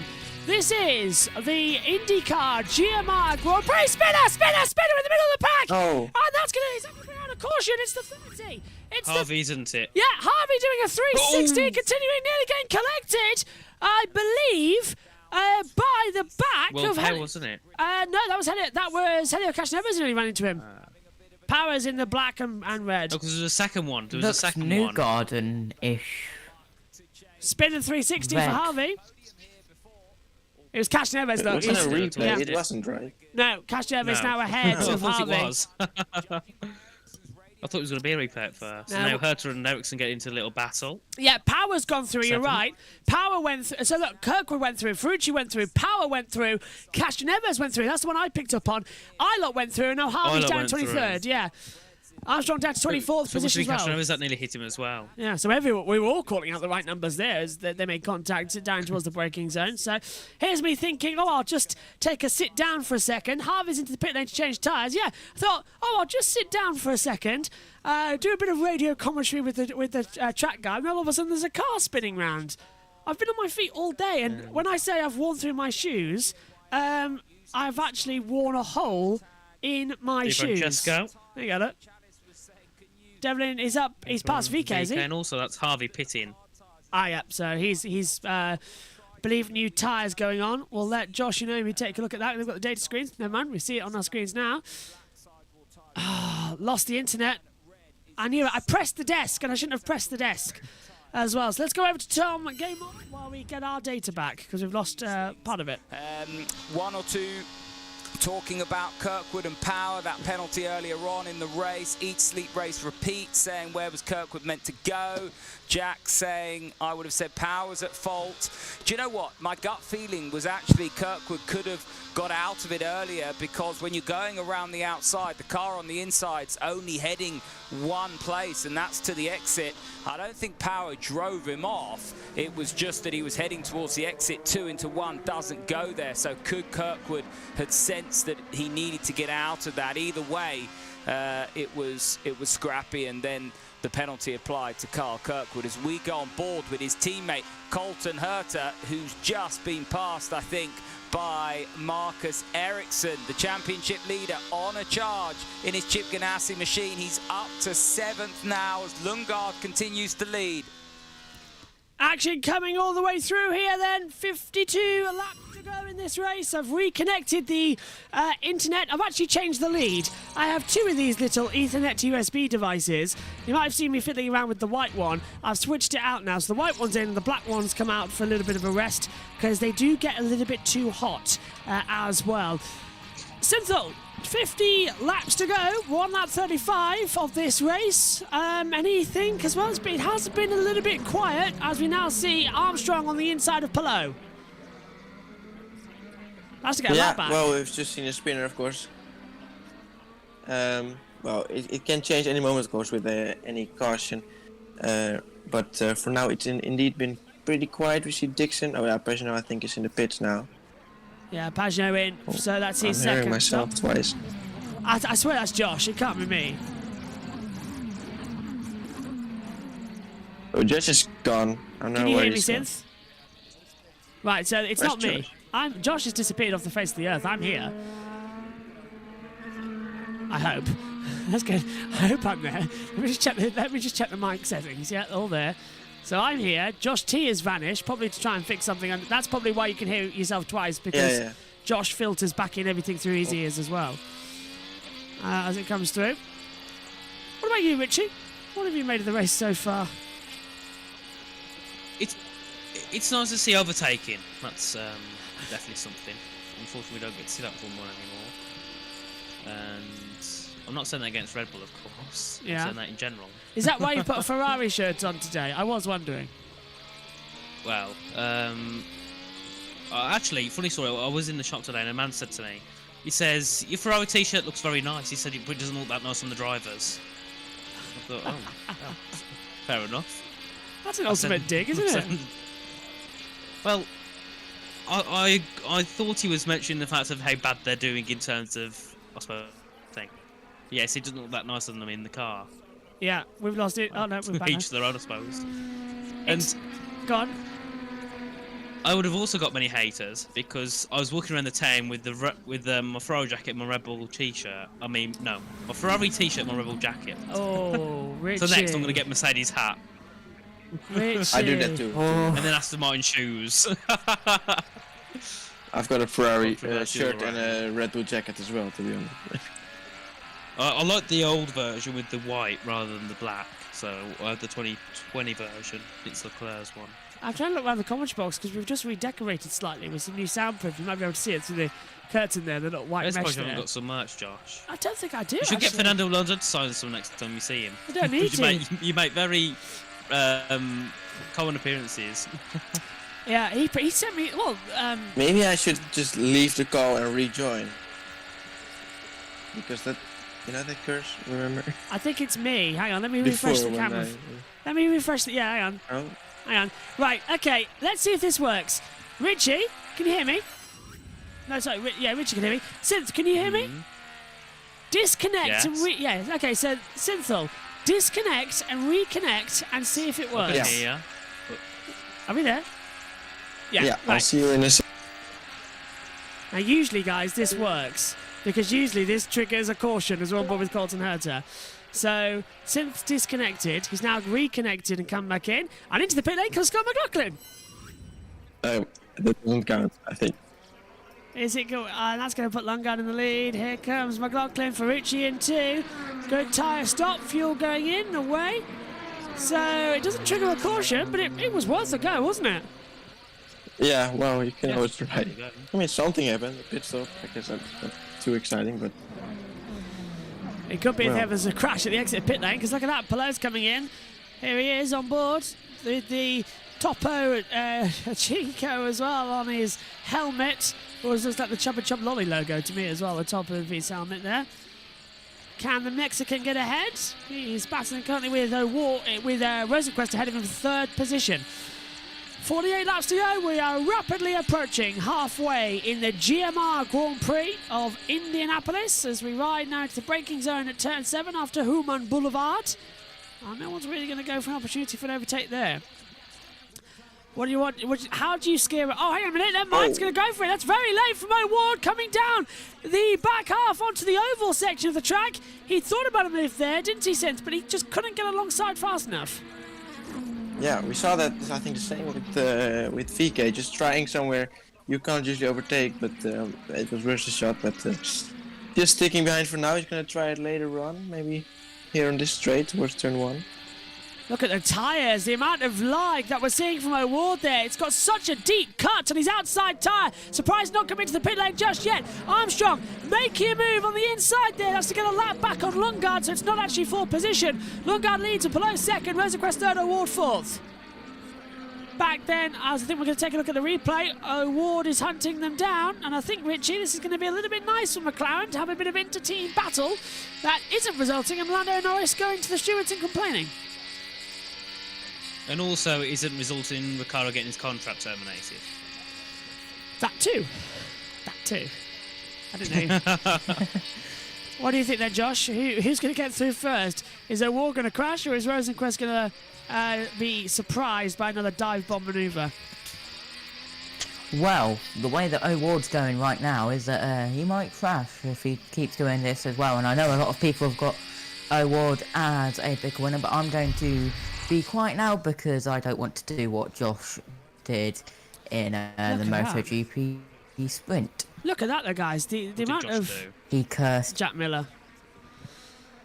He cursed so many people, and Jack Miller, who was everyone's big winner. Basically being PSGL then. And Pato Pitts. Oh, like that saying, Pato Pitts. Well, I'm not surprised. Look at his front right alternate tyre. It's practically got a hole in it as well. 2 separate lines where the winglets meet. Let's go down pit road. No worse than 4th on the racetrack. His strategist, Will Anderson, can you give me 5 more laps? He said, no way, man. No way I can make these tires last that long. They're going to go to the sticker primary tires here. We're going to get a good look at that left front. Absolutely worn out for Pato O'Ward, who's got a quick car. Does he have the right strategy? So up front, that's the question, guys. What do you think? Can O'Ward win this race? He's my pick a winner. Started 5th in the grid, was the best and the fastest of the group. Now he's got to find some run to go in forward. But so many people now beginning to get laps. Yeah, but this is IndyCar at the end of the day, and this is IndyCar at Indianapolis Motor Speedway, so anything could happen. There is Lundgaard leading, 6/10 behind is Pelot. Newgarden is coming into the pit lane on this lap as well, so there is a massive change coming as the action continues to go forward. Communication. that last lap of 13.8. Lundgaard asking, do you want any wing on the front there? Don't think he responded. Pelot's getting awfully close. The sun started to come out here at IMS, and Lundgaard goes too deep through turn 1. That allows Pelot to get a couple more tenths of a second closed up with him as well. And Pelot used a bit of his push to pass there, down to 140 seconds now. And this is where it starts to get tense, isn't it, Since? We've seen this so many times in other formula. You get so close, you start to crack. And Lundgaard is a driver who cracks under that pressure sometimes. We've seen it happen ourselves. Yeah, you're going to try and keep it on the track. Of course, we see pit stops, Newgarden is in the pits. Grosjean and different Carroll in the pits. so they're going to be dropping down the order just a little bit now. As we can see, this battle going on. It's going to be close. It's going to be close towards here. Is the battle for the back, so here we go. Neither of them pitting. Lundgaard is on the alternative tyre. Pallou's on the primary. Here comes Rossi. Rossi's coming in, yep, so Rossi into the pit lane. He was on the primary tyre, so Lundgaard has gone faster than Rossi could manage as well. And look at Palou, so much speed down to turn 1, using the push to pass, used 8 seconds into the braking zone, and Palou takes the lead of the Grand Prix of Indianapolis, sponsored by GMR. And Lundgaard down to second place. Richie, that was advertised months in advance. In fact, there was a for sale sign for 3 weeks for vacant P1. Josh, don't curse it, please. Have to, sorry. Because I feel like now you said that Pooh's going to spun in about 3 laps. Oh, it could happen. Smoke there. There was a puff of smoke actually when he came into brakes. As soon as I said that, down the boulevard, he hit a bump and a little bit of blue smoke came poof at the back of that McLaren. Sorry, Chip Ganassi, as it comes to... I'm looking at McLaren on our screen because Rossi's exiting the pit lane. I believe Rossi has put on a primary tyre. Yeah, so we're halfway, by the way. 43 laps complete. We're on with 43 to go. We are halfway in the Indy Grand Prix. We've been going for an hour, so around about an hour and a half we're going to be in for this race as well. Full marks on the clock. We're about 10:30. Lundgaard pitting, I believe. Well, I believe it's Lundgaard, isn't it? Yeah. Yep. So Rosenquist has followed. Yep, so they're on the alternative tyres, so they're going to change over now. It's up to the mechanics. Go on, Richie. Well, last time it was Palou staying out. No, last time it was Palou pitting earlier than Lundgaard. This time it's the other way around. So we'll see how this can manage to play, because obviously last time it helped Lundgaard heavily, so maybe this could help Palou. We don't know. It's sticker reds again, Josh. Brand new stickers going on then for Lundgaard. That's an unusual strategy. He hasn't taken the primaries yet. Yeah, that's really unusual for Lundgaard as well. Rosenquist as well. 6.8 for Rosenquist as well as he exits the pit. And Carl Kirkwood also in the pit lane with Augustin Canapino, 12th and 13th. And look at that. Yeah, power. Yeah, so look at that. Lundgaard is ahead of Rossi, but he's behind O'Ward, so he's split the two McLarens. Alex Palou comes in. Okay, that's a surprise. Palou's on the primary tyre. He could have gone 5 laps longer, and he has decided to box this lap. And now Lundgaard wants to get through an O'Ward as quickly as possible because he's on the alternative tyres, and they are going to be faster for the first couple. But Palou coming in this early, Synth, doesn't make any sense to me. He could have gone at least 5 laps longer on those harder compound tyres. Ericsson now leads. Yeah, very interesting, but now it's going to be the question, where is he going to end up compared to Lundgaard? He's going on... Go to the reds here, yeah. Is it reds? I'm trying... Yeah, I think it is, but we just can't see the colours. Is it red or is it... Well, actually, hang on, let's take a look. It is black primaries. It's black. It's black, isn't it? Yeah. It looked red with the gun reflection, but it's another set of blacks. And there's the battle, because that is going to be Rahal ahead of O'Ward and Lundgaard, and they're going to be leaving the pit lane just as they come in together. And it feeds into turn 2 here. Palou could get ahead and split. Lundgaard is going to be so close together, and he's done it. Lundgaard does not get out ahead, but Palou's got fresher tyres, and they're not up to temperature yet. Lundgaard's going to push as he's being held up now, Palou, by O'Ward, and here comes Lundgaard through the chicane. Not going to do it. Onto the boulevard. Can he get a slipstream running towards turn number 7? Don't forget, on cold tyres is Palou, and it's not going to work out. He's going to go for the inside manoeuvre. No. So Palou, I think, has just got away with that, because now it's impossible to pass, and these tyres are going to be up to temperature. That's really annoying. Yeah, Lundgaard also having a good battle there with O'Ward and Palou. It's still not over yet as we come onto the little bit of oval before we go into the final couple of corners and then down onto the front straight as well. I believe now into turn 12, now turn 13, but no one dashing for the pits as they've just recently pitted as well. Will Power in 10th is also just pitted, the Team Penske entry. Yeah, Power dives in as well, and he was on the primary tyres, and with 89 seconds left to push to pass. Look at that again. O'Ward going defensive. Palou's going to try and swing around the outside into turn 1. Swing high. Not going to work. Swing low. Nope. now gets the drive. He's going to be right at the back of O'Ward. And he's going to try and go right round the outside of turn 4. Wheel-to-wheel stuff between the two of them. Not going to work out there. Down the boulevard. Pillow almost losing on the dust. And I said that corner was going to be tricky in the Grid Network show. I was so right. Now Pillow's on fresher tyres on the black primaries. Pulls the inside line. Laying the brakes. Thank you very much. Swing low. Sweet chariot. And through goes Pillow ahead of O'Ward. That's a bit of a shame.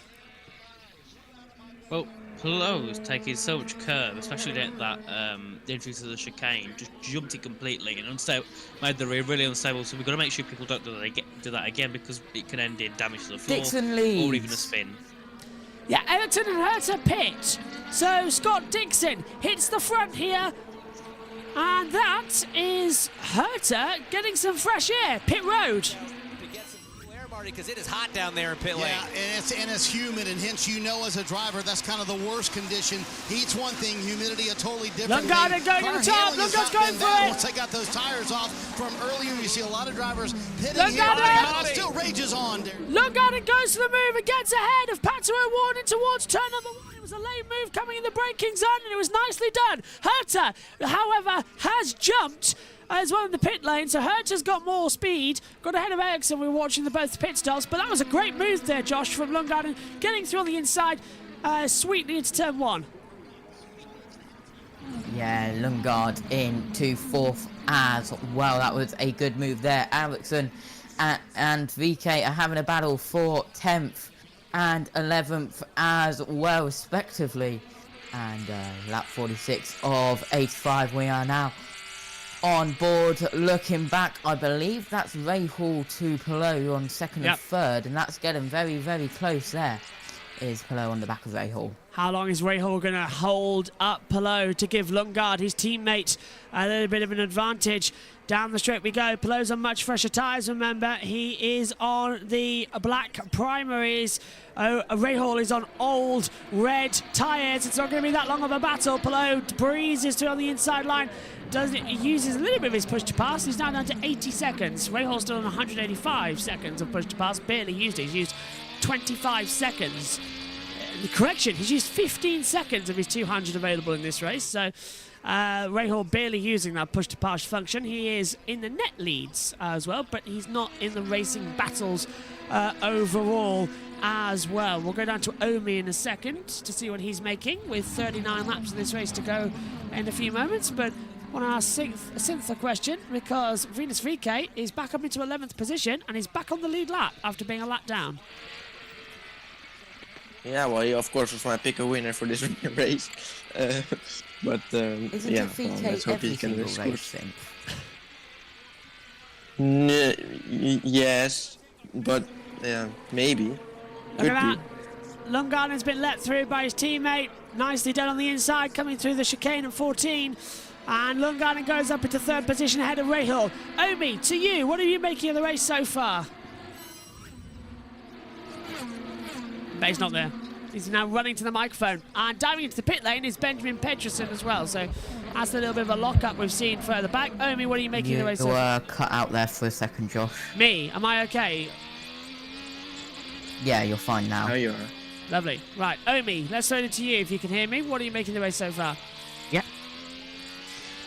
Yep, it's been great, and well, hoping for more battling, as it's very close in the background as well. I think that's Rosa Crest and Rusty as well, battling. But yes, so a really interesting race. A lot still to happen, as I keep saying. But this is gonna be interesting. It's gonna be interesting to see what the drivers do with their push to pass, and a lot going on. And I'm hoping for Grosjean win out of nowhere, but that is definitely not happening. So, but maybe for the Indy 500.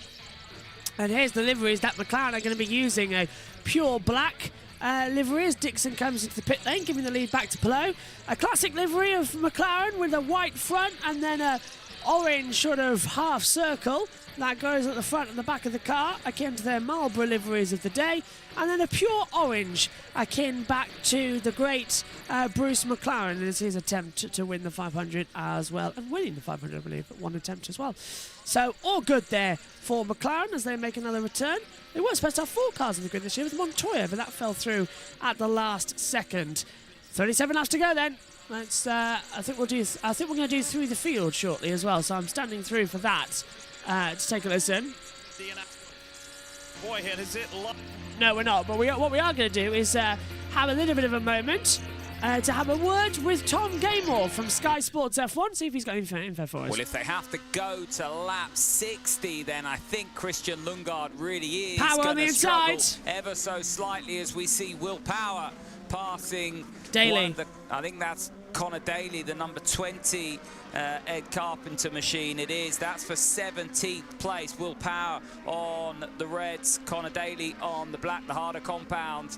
But out front, it's looking very good for Alex Palou and Chip Ganassi at the moment. Christian Lundgaard, first-time pole sitter, chasing his first win. First time that the RLL car had been on pole since 2020.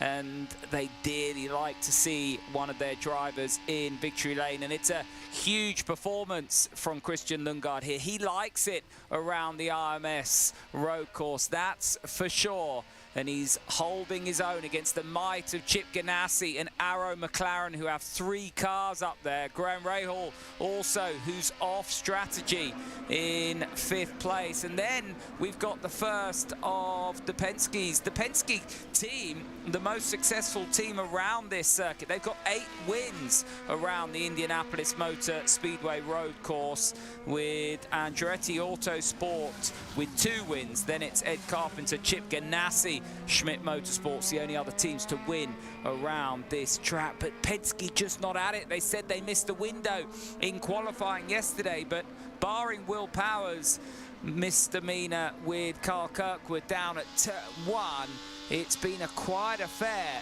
for Joseph Newgarden and Scott McLaughlin, who's down in 15th place. And then if you look at the Andretti cars who dominated here last year, Colton Herta and Alexander Rossi winning both the races at Indianapolis Motor Speedway on the road course.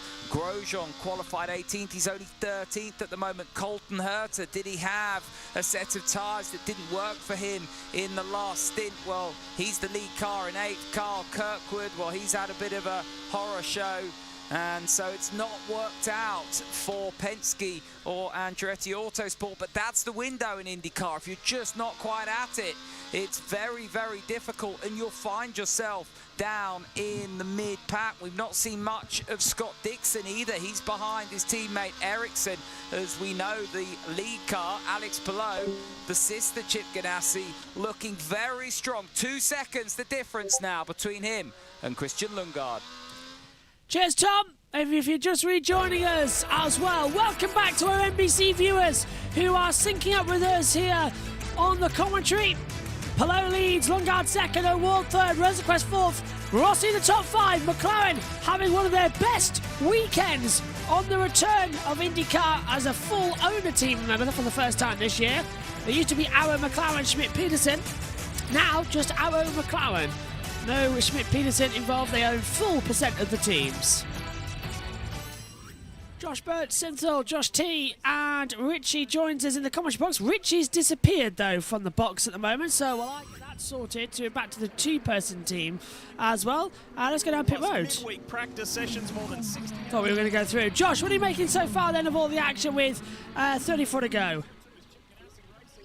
Yeah, it's very, very good. We're on board with Lundgaard, who's chasing down Palou. It's currently 2.2 seconds back, and then you've got 2.5 seconds back from that now. 2.6 seconds back, that's Lundgaard to O'Ward as well. Rosenqvist in 4th and Rossi in 7th. Good to see McLaren, all of their cars up in 3rd, 4th and 5th as well. Rahal in 6th as well.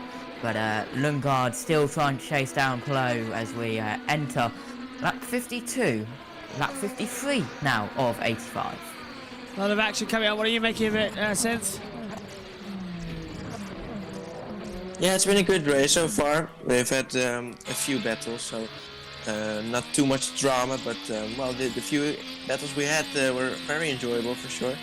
And hopefully there's some more to come. And you know, with one caution, this whole race would be completely different. So we're just gonna hope for that maybe. But otherwise, we're still having a pretty good race here in Indianapolis. So yeah, let's hope we can see some more battles. Right now, it's calm again, I guess we can say.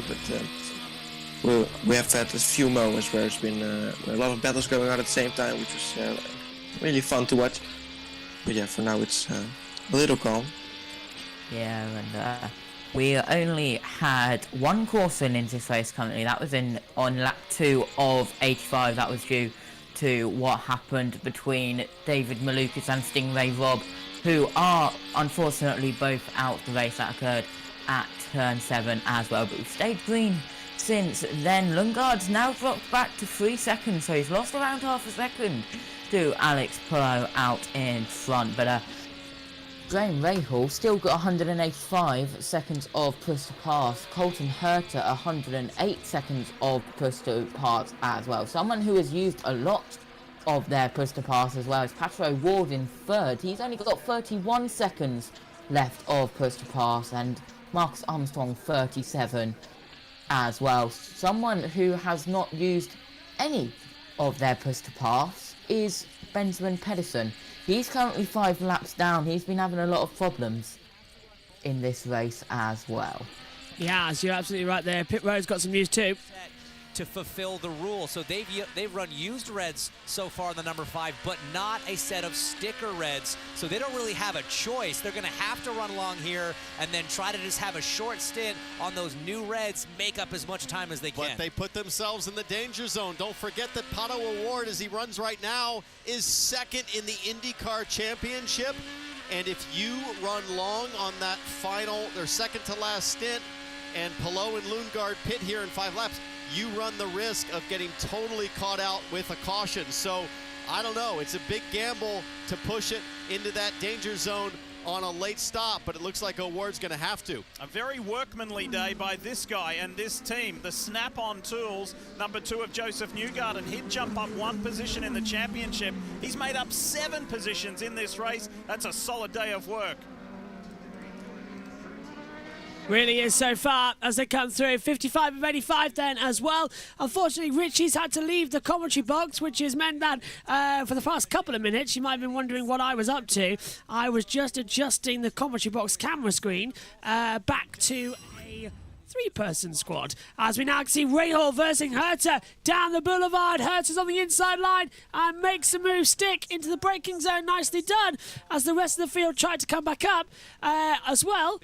And Omi, sorry to throw it to you, I'll give you a second to prepare. I want to know your pick a winner from this race when you're ready, and I'll ask the question to Josh as well. Who do you think that's going to win this one? Oh, can you hear me, Josh? Yeah. Yeah. Who do you think's going to win this? Yeah, well, I would...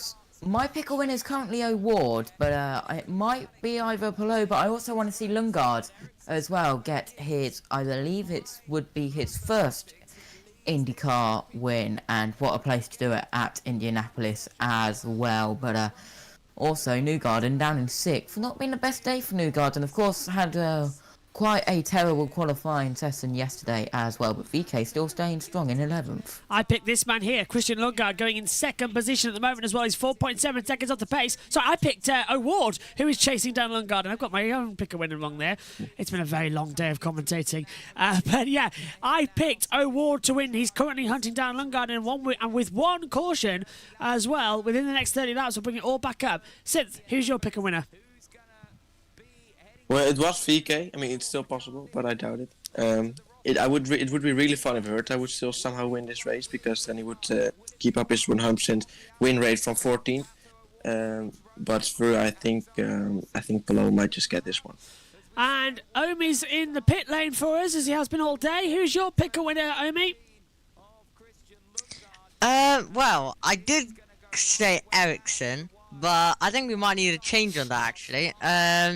Well, we have Orad getting very close as well to Lundgaard, but I might go for I'm gonna go different. As usual, because I like getting stuff wrong.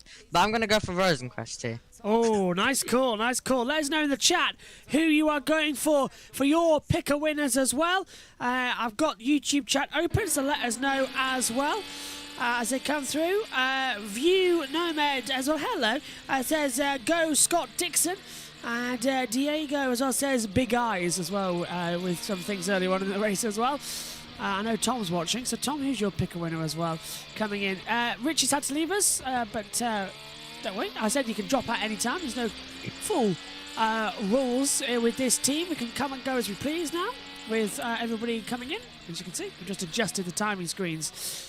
Just a quick little button, as I say, to get everything sorted. Now, who's going to dive into the pit lane? Because we're riding with Lundgaard, who's been passed by Award. When did that happen? When did Award get through when I wasn't looking? Absolutely no idea. I missed that as well. But Lundgaard has been dropping and dropping and dropping. When I did a little bit of a race rundown, he was around 2.5 seconds back to Polo. Then he dropped to 3 seconds. Now he's 7.6 seconds down and also in third. I'm being told in my ears that that move happened when NBC returned from a commercial break and went off camera. So they went to a different camera and then came on board. So that's why we didn't pick up on it. We didn't see it. So Award has got through into second position and Lundgaard is back down to third, and Award can now set off after Polo with 28 to go. But that is so typical of NBC. They missed it. Nothing but commercials is what our friend Ben says on the Grid Network. I mean, did you see it, Synth? I didn't. Well, we were seeing an overtake. I don't know if that was a Ward's overtake. Let me just watch back. I saw it. Yeah, it was indeed. So it was on TV, but we just missed it. That's the first time that's happened. But Lundgaard's definitely got a problem. Yeah, he's slowing massively, isn't he? Look at that. He's dropped 3 seconds to Award already. And that's not just tyres. And it's not just push to pass either. And look, they're getting worried. Pit lane. The interesting chess match on pit road is what I'm watching. That's Barry Wander, the strategist for Alex Palou. Right next door, Ricardo Nault, the strategist for Christian Lundgaard. To his back, Will Anderson, the strategist for Pato Award. All three of these cars that are 1, 2, 3 right now are back to back to back on pit road. Who flinches first, Townsend? That might be an indicator of who wins this race. Well, Palou's on primary tyres, Pato Award's on primary tyres, Lundgaard's on alternate, so it's going to have to be Lundgaard. Rahal pits as well in the 15 squad. Marcus Armstrong coming down pit road as well, so they're going to jump first, obviously.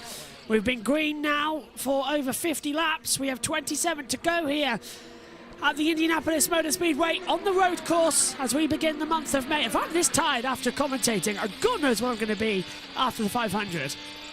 And coming into Le Mans as well. Who knows what you're going to be like after Le Mans weekend? I might just... honestly, I have no idea. I'm flagging after today and I've still got Moto... Oh, and into the pit lane comes Lundgaard. I've got tomorrow Moto 3, Moto 2, Moto GP, then I've got FS Super Formula as well with the eSport races on R52 with Ed Hunter. And then I've got the NASCAR race straight after as well, back to back to back. Yeah, so I love NASCAR, but I'm looking forward to my bed tomorrow as well, which I probably won't get until after the NASCAR race, 90 minutes later, so probably about 2 a.m. after being up since 7 a.m. So, yay! Nobody need me on Monday. I'm not going to be around Monday as they come through. This is Lundgaard, and then he blinked first with the alternative tyres. He's down pit road and puts on black primaries to take him 26 laps to the end of the race, since that was obviously he was going to have to blink first. Now, look, we've got a battle on between Felix Rosenquist trying to go around the outside of Newgarden, and Newgarden's got through on the inside for 4th position. Where's Joseph Newgarden come from? He's going forward as Palou pits. Yeah, that was really close together, and Newgarden now in P4, so and he's already, look how much he's pulling away already, so I think Rosenquist is going to pit very soon as well, and into the pits now comes Palou. And Felix Rosenquist as well, so Pato Award takes the lead with 25 to go. He's got to come in again to do another stop as well, presumably onto the alternative tyres. Does Palou go on? Let's go down pit road. His sticker primary tires. These are scuffed.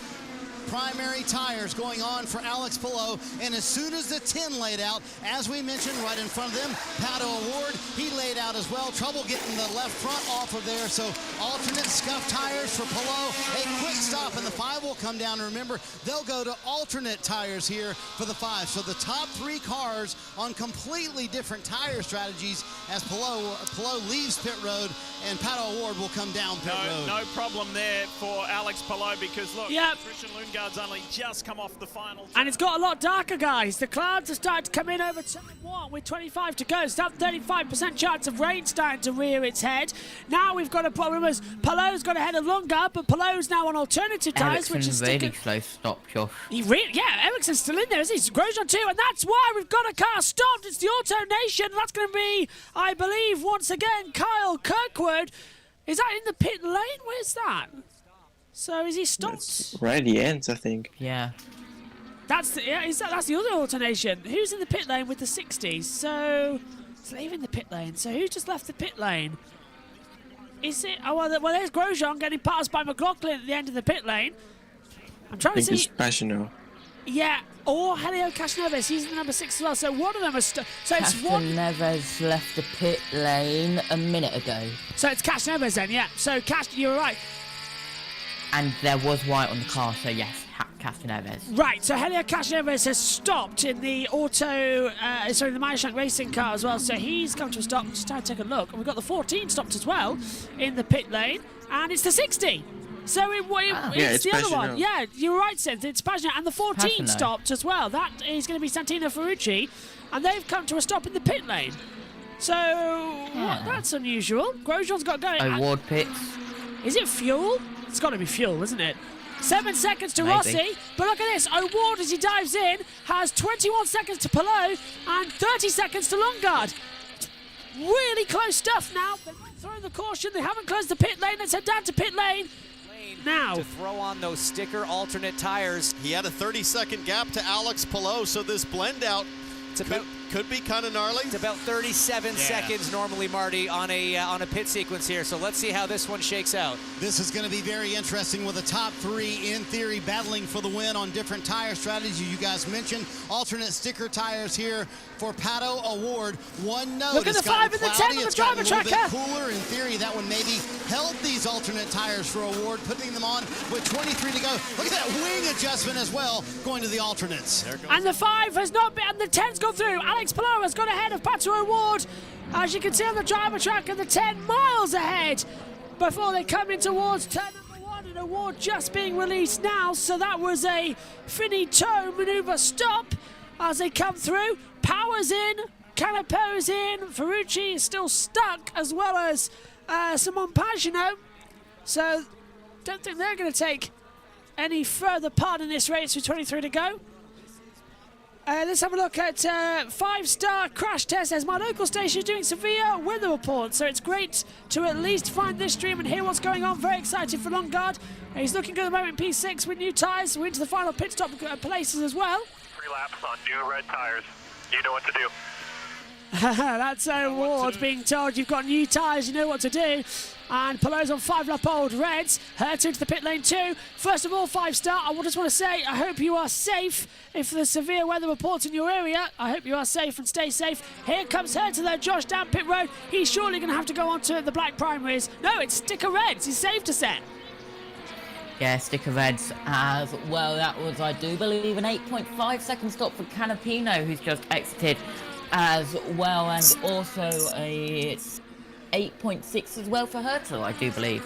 Hertz is going to get passed by Palou and O'Ward. Yep. Is he going to get out of Lundgaard? No. Such a slow stop for Hertz. He's going to come out, I think, just ahead of Felix Rosenquist through turn 1. And he does so. Yeah, 26 ahead of the 6 and the 2. So he gets out ahead of Rosenquist and Newgarden. So Hertz down into 5th position. And Rosenquist passed Newgarden on that last lap as well to change over. That is Santino Ferrucci. I think there's been contact on pit road, boys. Between... Maybe. Between Pagano and Ferrucci, because Ferrucci's got a broken front left wishbone. Yeah, well, Dixon's pitting this lap. AJ Foyt is here. He's doing great. He's here for the rest of the month to join the Indianapolis 500 again. Okay, well, that's just information for the pits about AJ Foyt. But we were looking at Ferrucci. Yeah, he's out of it. Oh, don't run over the mechanic. Get that stopped. They've put it up on the jacks as well. So that's Dixon into the pit lane from the lead. That puts Alexander Rossi into the front with 21 to go. Dixon down pit road. It's down to the pit lane. Yet to pit, Marty standing by. They have run the overcut, meaning running longer for Scott Dixon pretty much the entire day, and it's worked a couple of times. Check out that wing adjustment. Almost shot a Firestone across his Firestone tire across his pit crew as well. Dixon out. That should, except for Alexander Rossi, complete the cycle, the final cycle of stops with 21 to go. Dixon started 9th today in the PNC Bank Honda. How will it shake out for him coming into Rossi his final 20 laps here on the road course at the Indianapolis Motor Speedway? He's out just ahead of Joseph Newgarden, but behind Herta and Rosenquist. So progress for Dixon, not a lot, but Dixon's Rossi's all in. about getting what is available and not pushing for the impossible. Kevin, here comes Rossi for his last stop. And Alexander Rossi was set to pit about 5 laps ago. Maybe just prepared in case it looked like he was going to go caution. But they wanted to go as long as they can because they're going to use a slightly used set of alternates. And going 25 laps would have been really difficult. Still 21 with the way people have been fearing how they degrade is going to be tough for Rossi. Right now he's in position to come back out in 3rd, I think. Yeah, let's have a look where he blends, Kevin. That's a great point. Yeah, Award is going to be up there as well, so this is going to be really close for Rossi. 8 seconds was the gap. Look at the driver tracker. We're looking for Award to go through. Rossi's in the 7. I think he's come out just behind Lundgaard. He has. So Rossi comes out even behind Herta. Rossi dropped behind 6th position, guys. Further. So really bad stop there. Rossi's set 4th. Oh, and nearly takes out the Benjamin Peterson as well in the Sexton car. So getting a little bit wide with the 55. 20 to go. Takes so long this race as well. Go on. Yeah, Pedersen just being a bit of a nuisance for everybody, as well as he's 5 laps down. The only reason he's out on track is to get the straight line speed data for, no doubt, the Indy 500. This is all good practice as well, but get as much data as you can throughout this weekend, and of course throughout the practice as well. Top 5 below: Award, Lundgaard, Rossi and Herta. That's your top 5 at the Grand Prix of Indy with 19 laps to go. And a big slide there as well on board as we take a look. Everyone's watching on. There is AJ Foyt watching now back in the pit lane. Nice to see him coming in. He's going to get it on a buggy as well to get a lift around the paddock. Just getting in the heart of the action. This is the month of May. We'll be back on Tuesday as well. The whole day of action from 2 onwards, 2 till 11 on Tuesday will be on here. First practice, split then with orientation, then a proper first practice. Then we'll have the rookies. It goes rookies, then the refreshers, then practice 1, then we get practice 2. The usual time from 6 p.m. till 11 p.m. So a whole day of action as well. That's the same across the week as well on Tuesday, Wednesday, Thursday. Oh, so yeah, Tuesday, Wednesday, Thursday, Friday as well. Saturday and Sunday we'll have our qualifying days. Yes, we've got Formula 1 on those days as well. So during that time, we're going to have the wonderful USRN team taking us through as well. We'll be on USRN as well for the practice session. So we are literally incumbent for the month of May. All of it live here on JB Motorsports on YouTube, and also we'll have the whole of the Le Mans 24-hour live as well as we do our special triple crown of motorsport as well, with the Monaco Grand Prix, the Indy 500 and the Le Mans 24-hour as our centerpieces throughout the year as well. Next year we're even looking to add Daytona 500 to the mix as well, now that we've got some reliable streams with USRN taking the call there as well, and I can go down pit road and still enjoy it. Carl Kirkwood's into the pit lane as well after a tricky day. He's running in 11th. I want to throw to Omi in a second, so I'm just giving him fair warning. I'm going to throw to him to ask him a question as well. But Synth, coming to you, 18 to go. Is this race been yay or a bit yawn? I think it's been a bit yawn, really. There's not much been going on. It's been a very strategy game race. Yeah, well, a few laps ago we had quite some battles, but right now it's really calmed down a bit too much, to be honest. So yeah, it's it's a bit too calm. So let's hope that would change very soon. You know, it's one little thing that could change everything in racing. Hope you like my new air guitar. So, welcome back to everyone listening in on NBC who sync up with our coverage as well. Josh, to ask you the same question. What have you made of this race? It's been a bit yawn, hasn't it? But at least we got a little bit of action towards the start as well. So I've got a little bit of sellotape somehow stuck to me as well. But not the most random thing that's happened in this commentary box, I can tell you that as well. But 11.589 second gap for Palou. I think he's got it in the bag. Omi, coming to you. What have you made of the Indy Grand Prix ahead of the 500 this year? Yeah, definitely a bit of a... One sec, I'm just going to get away from this. A bit of a practice race, definitely, for the Indy 500. But, yeah, been a bit calm. But, once again, it's been great. It's been great having a race. Just in general, a race is better than nothing. So, yeah, a great race.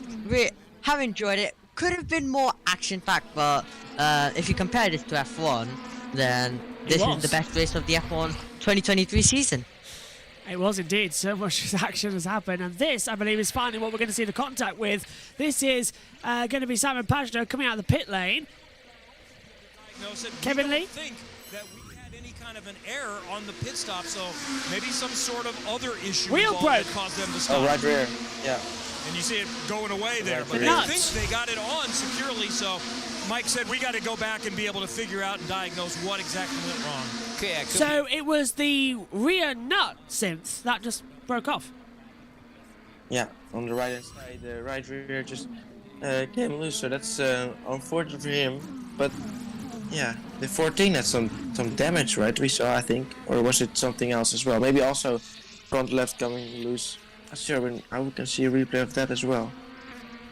I want to see exactly what happened there with Ferrucci, as he must be back out on the track. He is, because the team Ferrucci's just done a 1:12.780, so they must have repaired the suspension, and he's going out on some warm-up laps ahead as well, just some tester laps. So Ferrucci's 5 laps down, the same as Pedersen. So I wonder if them two made some form of contact earlier on in the pit lane or out on the circuit. 16 laps to go. The weather clouds are just about holding off here. Of course, we usually love rain, but the one place we don't want to have any rain at all is at Indianapolis on the road course. On the super speedway, because that means we can't do any running. No racing in the rain on ovals.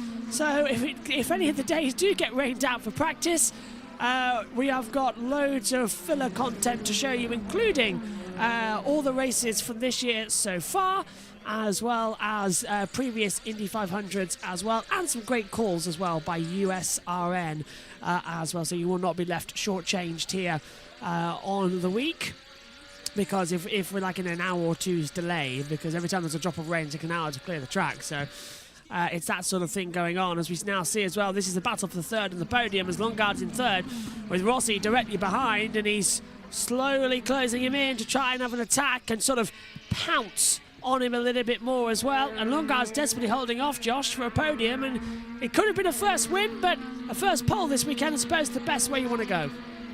Yeah, well, if he could keep it off from Rossi, it could be his first podium, I think, as well. But if he can get a podium out of this as well, that will be great. But he's got to hold off Rossi and maybe even Colton Herter as well in 4th and 5th respectively.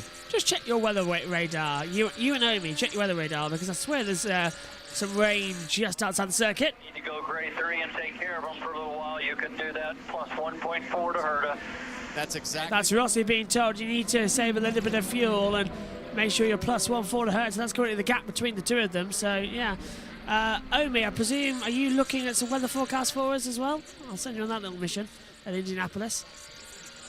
Is it going to rain? That's the question we need in the next 14 laps. Thank you. Thank you, Omi. What do you think, Synth? Feeling any rain in the air? Because it's getting a bit darker, isn't it? At the checkered flag, it will rain probably. I mean, then we know then it's going to be more like F1. It's going to rain after the race. Yeah. It happened in Baku, it happened in Miami, so it may as well happen here as well. The rain comes after the race is finished as well to spoil all our fun. And Especially it would now as we finally got the driver tracker working like in F1 as well. It really frustrates me that Formula 2, Formula 3, MotoGP, Moto 3 and Moto 2 are the only ones that we don't have a driver tracker for. Everything else we cover on this channel has driver trackers, so it really is annoying. And also, when we get to Le Mans, we will have a driver tracker now that, like last year when Josh very kindly gave us the login details for Discovery Plus, this year we have Discovery Plus as well. Yeah, go on, Josh. I mean, I was gonna give you it again, but if you have Discovery Plus, then I don't have to. Because of BT Sport merging with Eurosport, Discovery Plus is free for Sky viewers if you have BT Sport. Awesome. Yeah, so I have Discovery Plus and I have access to all the onboards as well, so we can use the driver tracker on board as well. 13 to go. Let's have our last check-in then with the wonderful Tom Gaymore. Tom. 13 to go, and we're on board now with Alexander Rossi, who's trying to steal away a podium position from Christian Lundgaard, and that would be very cruel. The Dane has looked spectacular in that Rahal Letterman-Lanigan machine, and what I mean by that is he's around illustrious company. Alex Palou unequivocally looking back to his championship winning best. He looks formidable in that Chip Ganassi racing machine. Pato O'Ward, well, he's been sensational this year. We joke about Pato 2.0. Yes, he had that misdemeanor at Long Beach where he hit Scott Dixon, but actually the rest of the year, Pato O'Ward and Arrow McLaren look like they're building a very credible and serious championship campaign. And then you've got Christian Lundgaard. Now, for Rahal Letterman-Lanigan, it's been a woeful start to the season. They've been nowhere at times, but they've turned up at Barber, they've turned up here, and the Dane is looking very good. And do not underestimate how hard it is to keep that car at the front of an IndyCar race. And with Alexander Rossi, who won the last race here, let's not forget last year, all over the back at him, with 12 laps to go, he's going to be feeling the pressure now. And then behind Alexander Rossi, it's his former teammate, another race winner around here last year, Colton Herta. So Christian Lundgaard does have his hands full, but it's Alex Palou, I should say, and he is very much in command of this race. It will only be his 5th ever IndyCar victory. He's a champion, don't forget. He's been in the series multiple years. He's the one that we look at in terms of the bench, but it's only his 5th IndyCar win, and that just highlights how difficult it is to win in IndyCar at the moment. Pato O'Ward 10 seconds behind, Lundgaard a further 5 seconds behind Pato O'Ward, and Alexander Rossi now is all over the back of that machine. And the question mark, I think, on the tip of all of our tongues is, when is that red sidewall tyre going to drop off? Will Alexander Rossi or Colton Herta have to pay the piper? Will that tyre start to degrade and give Lundgaard a break? A reminder that it's looking incredibly good, thanks to Tom Gaymore as well for his action. We'll be hearing from him a lot during the week, as well as the IndyCar Radio Network guys as well. Every time there's something to cover, we can always throw down to them with some good interviews as well. It's going to be a very fun week. 11 laps to go. Now 10 laps to go at the Grand Prix of Indy. So around about another 15 minutes of action. And then we'll go off here as well after we hear from the race winner. Down we go. O'Ward's tyres. Remember, as Tom Gaymore just said, he's on the red tyres. How long they're going to last? How long is Rossi going to last on his? Into the braking zone. Lundgaard is going to defend again. Herta's coming in fast as well on the red tyres. It's pick or look at the moment, isn't it, Josh? You've just got to hold on and see how long your tyres are going to take you. Yeah, it really, really is. But Lundgaard has no push to pass left, while Rossi has 19. Herta has 50 seconds of push to pass. Oh, he's going for it! Of that. Oh, here he comes. On the inside, Rossi's gone for it down to turn 7 down the boulevard and makes the move. Lundgaard's going to try and come back round the outside. Doesn't work out. His best opportunity would back into turn 1, but that's too late. So Rossi makes it a McLaren 2-3 on the podium. Herta is next up behind, and Lundgaard is out of push to pass. Yeah, Lundgaard out of push to pass, which is not good. We'll see if Rossi has used all of his, any of his push to pass. I don't think he did on that move, as it's not changed from 19, and that was a little bit of oversteer from Lundgaard as well, exiting 7. turn 13 He did. as well. It's down to 7, Josh. He did use some push to pass. He's down to 7 seconds. This is the radio. That's the longest stint. Okay. Keep pushing. Keep pushing. updated Keep over the pushing. line. Yeah, it was. Yeah. So, since that was a good move though from Rossi, well executed as the sun breaks through down at turn 1 here at IMS. Yeah, very good move. I thought it would have been more defended by Lundgaard, but no, it didn't. And well, it was a very good move. Here it is again. Talk us through it, Sid. Yeah. Oh, There's this a is the replay pit then. No, this is in the pits. This is back at Texas with that was Rossi making contact, I believe. Passionate, I think. Yeah, Passionate, and then he locked. Yeah, then he locked up back at Long Beach. Yeah, so not really the best of the season starts. That's what happened to Rossi at Long Beach. Do you know, Yes. we wouldn't, right? It's taking us 2 races to work out what happened. We never saw that on the original broadcast. We were left wondering what happened to Alexander Rossi and where was he on the track. That's where it was. It was That's down. because Yeah. NBC. Yeah, never showed it. So that's what happened to Rossi then. So if you were joining us for the IndyCar coverage back at Long Beach as well, with myself, Josh and Tom, and you were wondering what was going on with Rossi crashing, now we know. I thought it was down turn 1. No, it was down at turn 7 at Long Beach. He crashed, he locked up, brake failure, straight into the wall. Well, that has solved a great mystery. I'm happy with that. Because I was wondering what on earth happened to it. I've been wondering it, and nobody could find out. And now we know. He locked up. Well, that's rested in my mind, Josh. I don't know about you. Yeah, that's one mystery solved as well. But Pelot still got a 10.7 second gap. It is it is dropping a little bit as well as a massive marble comes off one of the cars going through the boulevard down into turn 7 as well with 8 laps to go at IMS. Not great at all. Omi, you were, I think, watching at Long Beach as well. You finding now nice to know that that's what happened to Rossi? I'll wait for him to say yes, because he's going to be running to a microphone probably. Since you were watching there, so at least now you know. Yeah, I somehow I do think I remember that crash, seeing that crash, so maybe You've got better coverage. You've got better coverage than us then. Yeah. Over there. Yeah, I don't get any breaks. And there we go on the... Oh, that's true. There we go on the inside then. That's a lapped car getting out of the way. That's going to be Austin Canipo being lapped there as well. Omi, you got a mic yet? Yep. So you... Don't worry, I'm sitting here. Don't worry, I'm sitting here. So if you want to throw it over, now I'm awake. I'm fully awake, don't worry. Oh, fab. Sure. You were watching at Long Beach. Did you happy now that you know what happened to Rossi there? A bit of a mindies there. I wasn't watching the. I wasn't watching any other track action. I was just listening to you guys in the commentary. So, as you guys are go-to commentators, so I wanted to just listen. Tune in.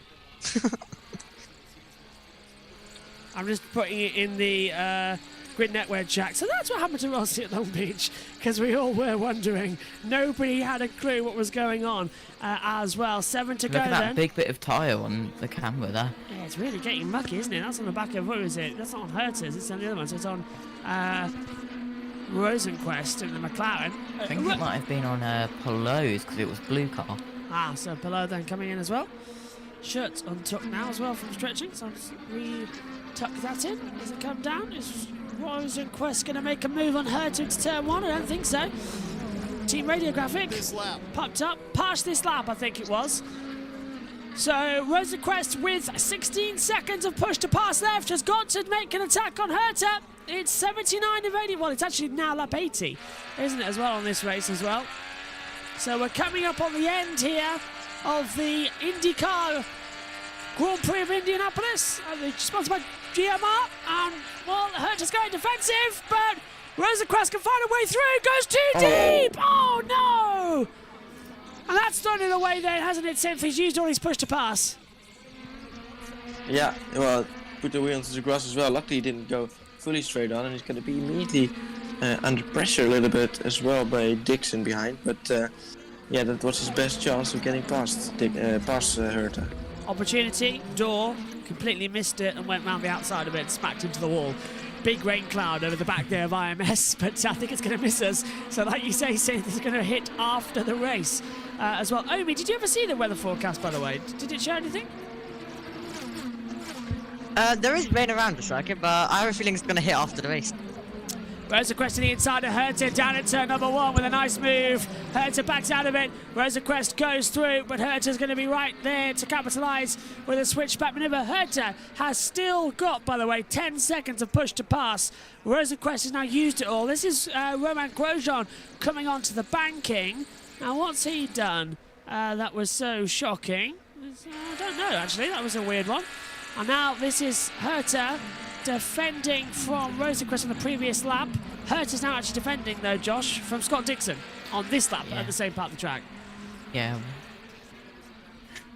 Yeah, well, that's what happened with Rosenquist as well. Rosenquist only got 4 seconds of push to pass after that incident as well. We're seeing it multiple times now, different angles as well, but that was very close before the braking zone as well.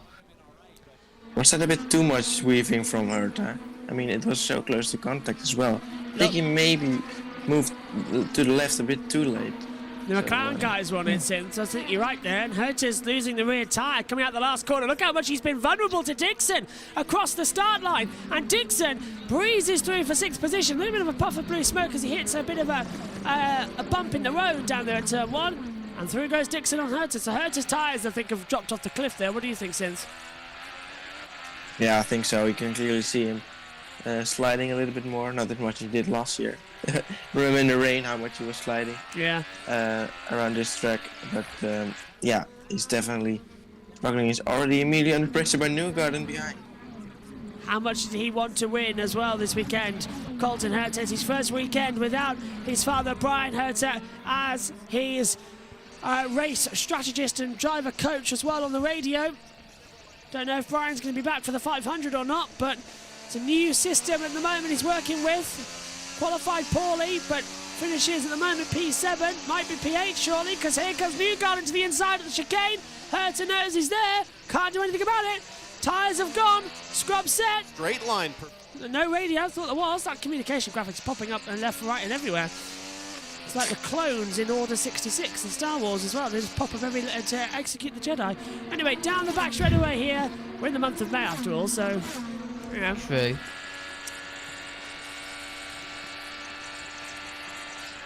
Look at that though, Synth. Herta's front right tyre is completely shredded almost. He's got the massive 2 grain on it from the front wing. Yeah, he's just gonna hope he's not gonna lose any more positions. The gap to Ericsson is quite big, so I think he should be fine for these final 3 laps. As long as he doesn't get a puncture, of course. But then he should be able to finish in 8th. But yeah, losing so many positions it's so late stages of this race. It's going to be a little bit painful for Herta. And this now on board with Felix Rosenquist in the number 6 McLaren, running in 5th position. He's behind Lundgaard. If he's going to make a move, 2 to go. Coming up to the white flag, it's been a difficult one. It's been an interesting race. It's been more strategy than pure action, but I still think it's been better than the Formula 1s we've been seeing this year, for absolute sure. Multiple lead changes and a good, solid Saturday race. Another typical one here at Indianapolis Motor Speedway on the road course, and it's the nice kicker offer for the month of May, and it's going to be Palou, who is a former champion in this series, to claim his 5th ever win in the series, despite being a champion as well. That's okay. Johan Mir in MotoGP is a world champion. He's only ever won 1 Grand Prix in his career. Surprising that, isn't it? As they come through. So they're coming through. Is this a sign for Chip Ganassi Racing to take it to the 500? We've seen previously winners here from the road course have gone on to win the 500. Let's start back in 2014. Well, who won that year as well in the 2014 event? Oh yeah, Simon Pagenaud. Guess what he was also? Yep, an Indy 500 winner. Who won back in 2015? Oh yeah, Will Power. Guess what? He also is an Indy 500 winner. Who won as well every year? 500 winners. You win this one, you set yourself up for a great 500 month of May. White flag in the air. It's the final lap of the race then. Palou leading by an astonishing 15 seconds since to award. This has just been a domination from the number 10. Yeah, absolutely. It was a few laps ago we were still speculating and thinking this might be still very exciting, but well, Palou proved us wrong. He just went on to dominate this race, and it's going to be a very clear victory for him. And Josh, going into the month of May, Palou's got to be on everyone's pick list now as well to win the 500. You win here dominantly, you stand a good chance to have a good car on the speedway. Yeah, it really is, but he's coming round the final couple of corners, so I'll pass it to you, Josh. But yeah, he could be an Indy 500 winner. Into the last few corners there, the former champion having glory on the road course in the month of May. I've heard that before. Previously, they've gone on to be 500 champions, but here today at the IMS road course, at the start of the month of May, it's a high five in the month of the 500. Alex Palou wins for the 5th time in IndyCar across the line here to kick off the month of May at the IMS road course. 15 seconds later across the line, you're going to see Pato O'Ward, then followed by Alexander Rossi as well with an astonishing run. A McLaren double podium. 4th for Lundgaard. That is the best result of the season. From pole to 4th, that's amazing. Rosenquist, the top 5. Dixon 6th, Newgarden is 7th. 8th for Ericsson, Herta 9th, and 10th for Grosjean. First word with the American Legion. Yes! And that checkered flag moment brought to you by Advanced Auto Parts. Great to go inside the team. Well, a round of applause, I think, is overdue there for the number 10 of Alex Palou. Can he now take the 500 win? Time will tell. Exclusive, all coverage for radio here is going to be with us for the month of May. You'll have timings, you'll have commentators, you'll have a laugh. Stickers on in the background, wherever you are in your work day for the build-up to the 500.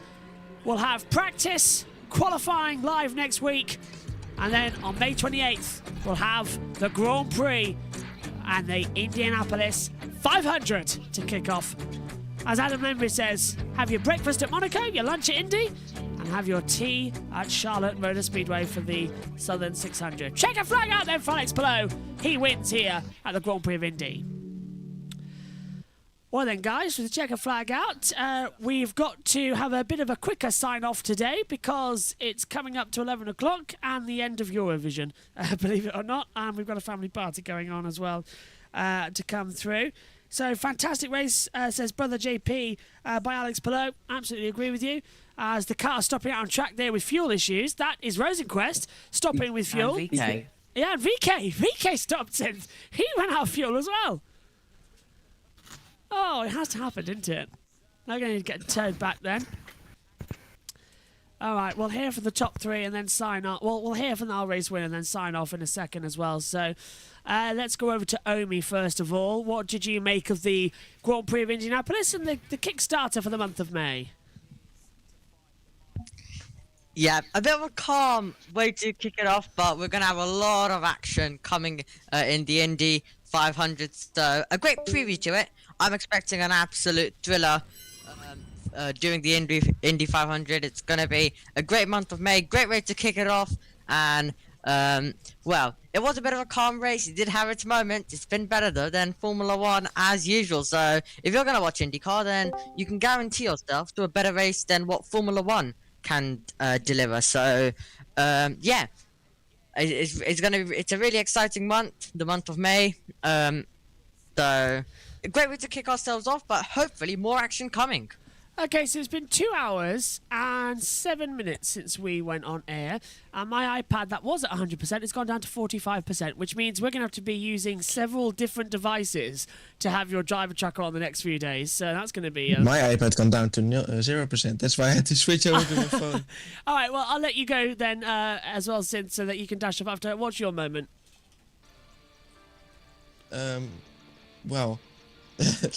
I think maybe the only caution we've seen, I think maybe there was the most spectacular thing maybe to happen this race, plus the spin we saw, which we're still not sure if it was a replay or not, were my favorite moments. I think the iPad can make around about 4 hours, which is okay for this. I can just use the phone for a couple of them. I've got that set up anyway. Josh, coming to you, what was your moment of the race before we head over for the podium ceremony and hearing from our victors? Well, I mean, it was a little boring, wasn't it? But Yeah. As Polo gets lifted up on the car lift to the podium as well, I mean, moment of the session wasn't really that many. Probably the caution as well, because there was literally nothing, was there? No, there wasn't. No, it was a little bit of a spin and a crash, nothing else. Right, let's go over to NBC then. Possible start. And Marty, Alex Palou has done it in the most emphatic way with a 16, almost 17-second victory. What a dominant performance, and that is a lift ride diff that he wants to take in 2 weeks, no doubt about it. You think about number one, how good he was at the open test, and number two, the times he has come so close early in his career with Chip Ganassi Racing. The one to Elio Castroneves comes to mind, immediately finished second in the Indy 500 that day, said he learned a lot of lessons, but today he was the one taking everybody to school. Alex Palou, after a solid start to 2023, gets his first win at the Indy GP. Hands the steering wheel to Barry Wanderer, who called a masterful race today. Alex Palou, the winner at Indianapolis at the Grand Prix.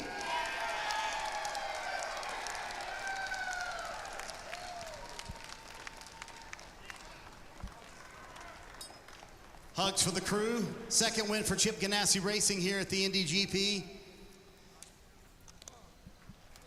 And this was indeed a team win. Going to get everybody a hug in here. Ricky Davis, a longtime car chief. Very special to Alex, their relationship, very close. All right, let's talk about it. Just finish it off. You only got two more. How about that guy who called the amazing race, Barry Wanderer, your strategist? Boy, the strategy was crazy today. When did you know, hey, number one, the boss man, Chip Ganassi. A little sneak peek, maybe what you're bringing for the month of May, he said. So the strategy was everywhere today, Alex. When did you know you had, number one, the strategy, but number two, the car to be able to pull off the win? Yeah, what an amazing job by the tank crew, American Legion. First win with them, so super happy. We honestly knew we had a fast car since P1 yesterday. The car's been amazing all weekend.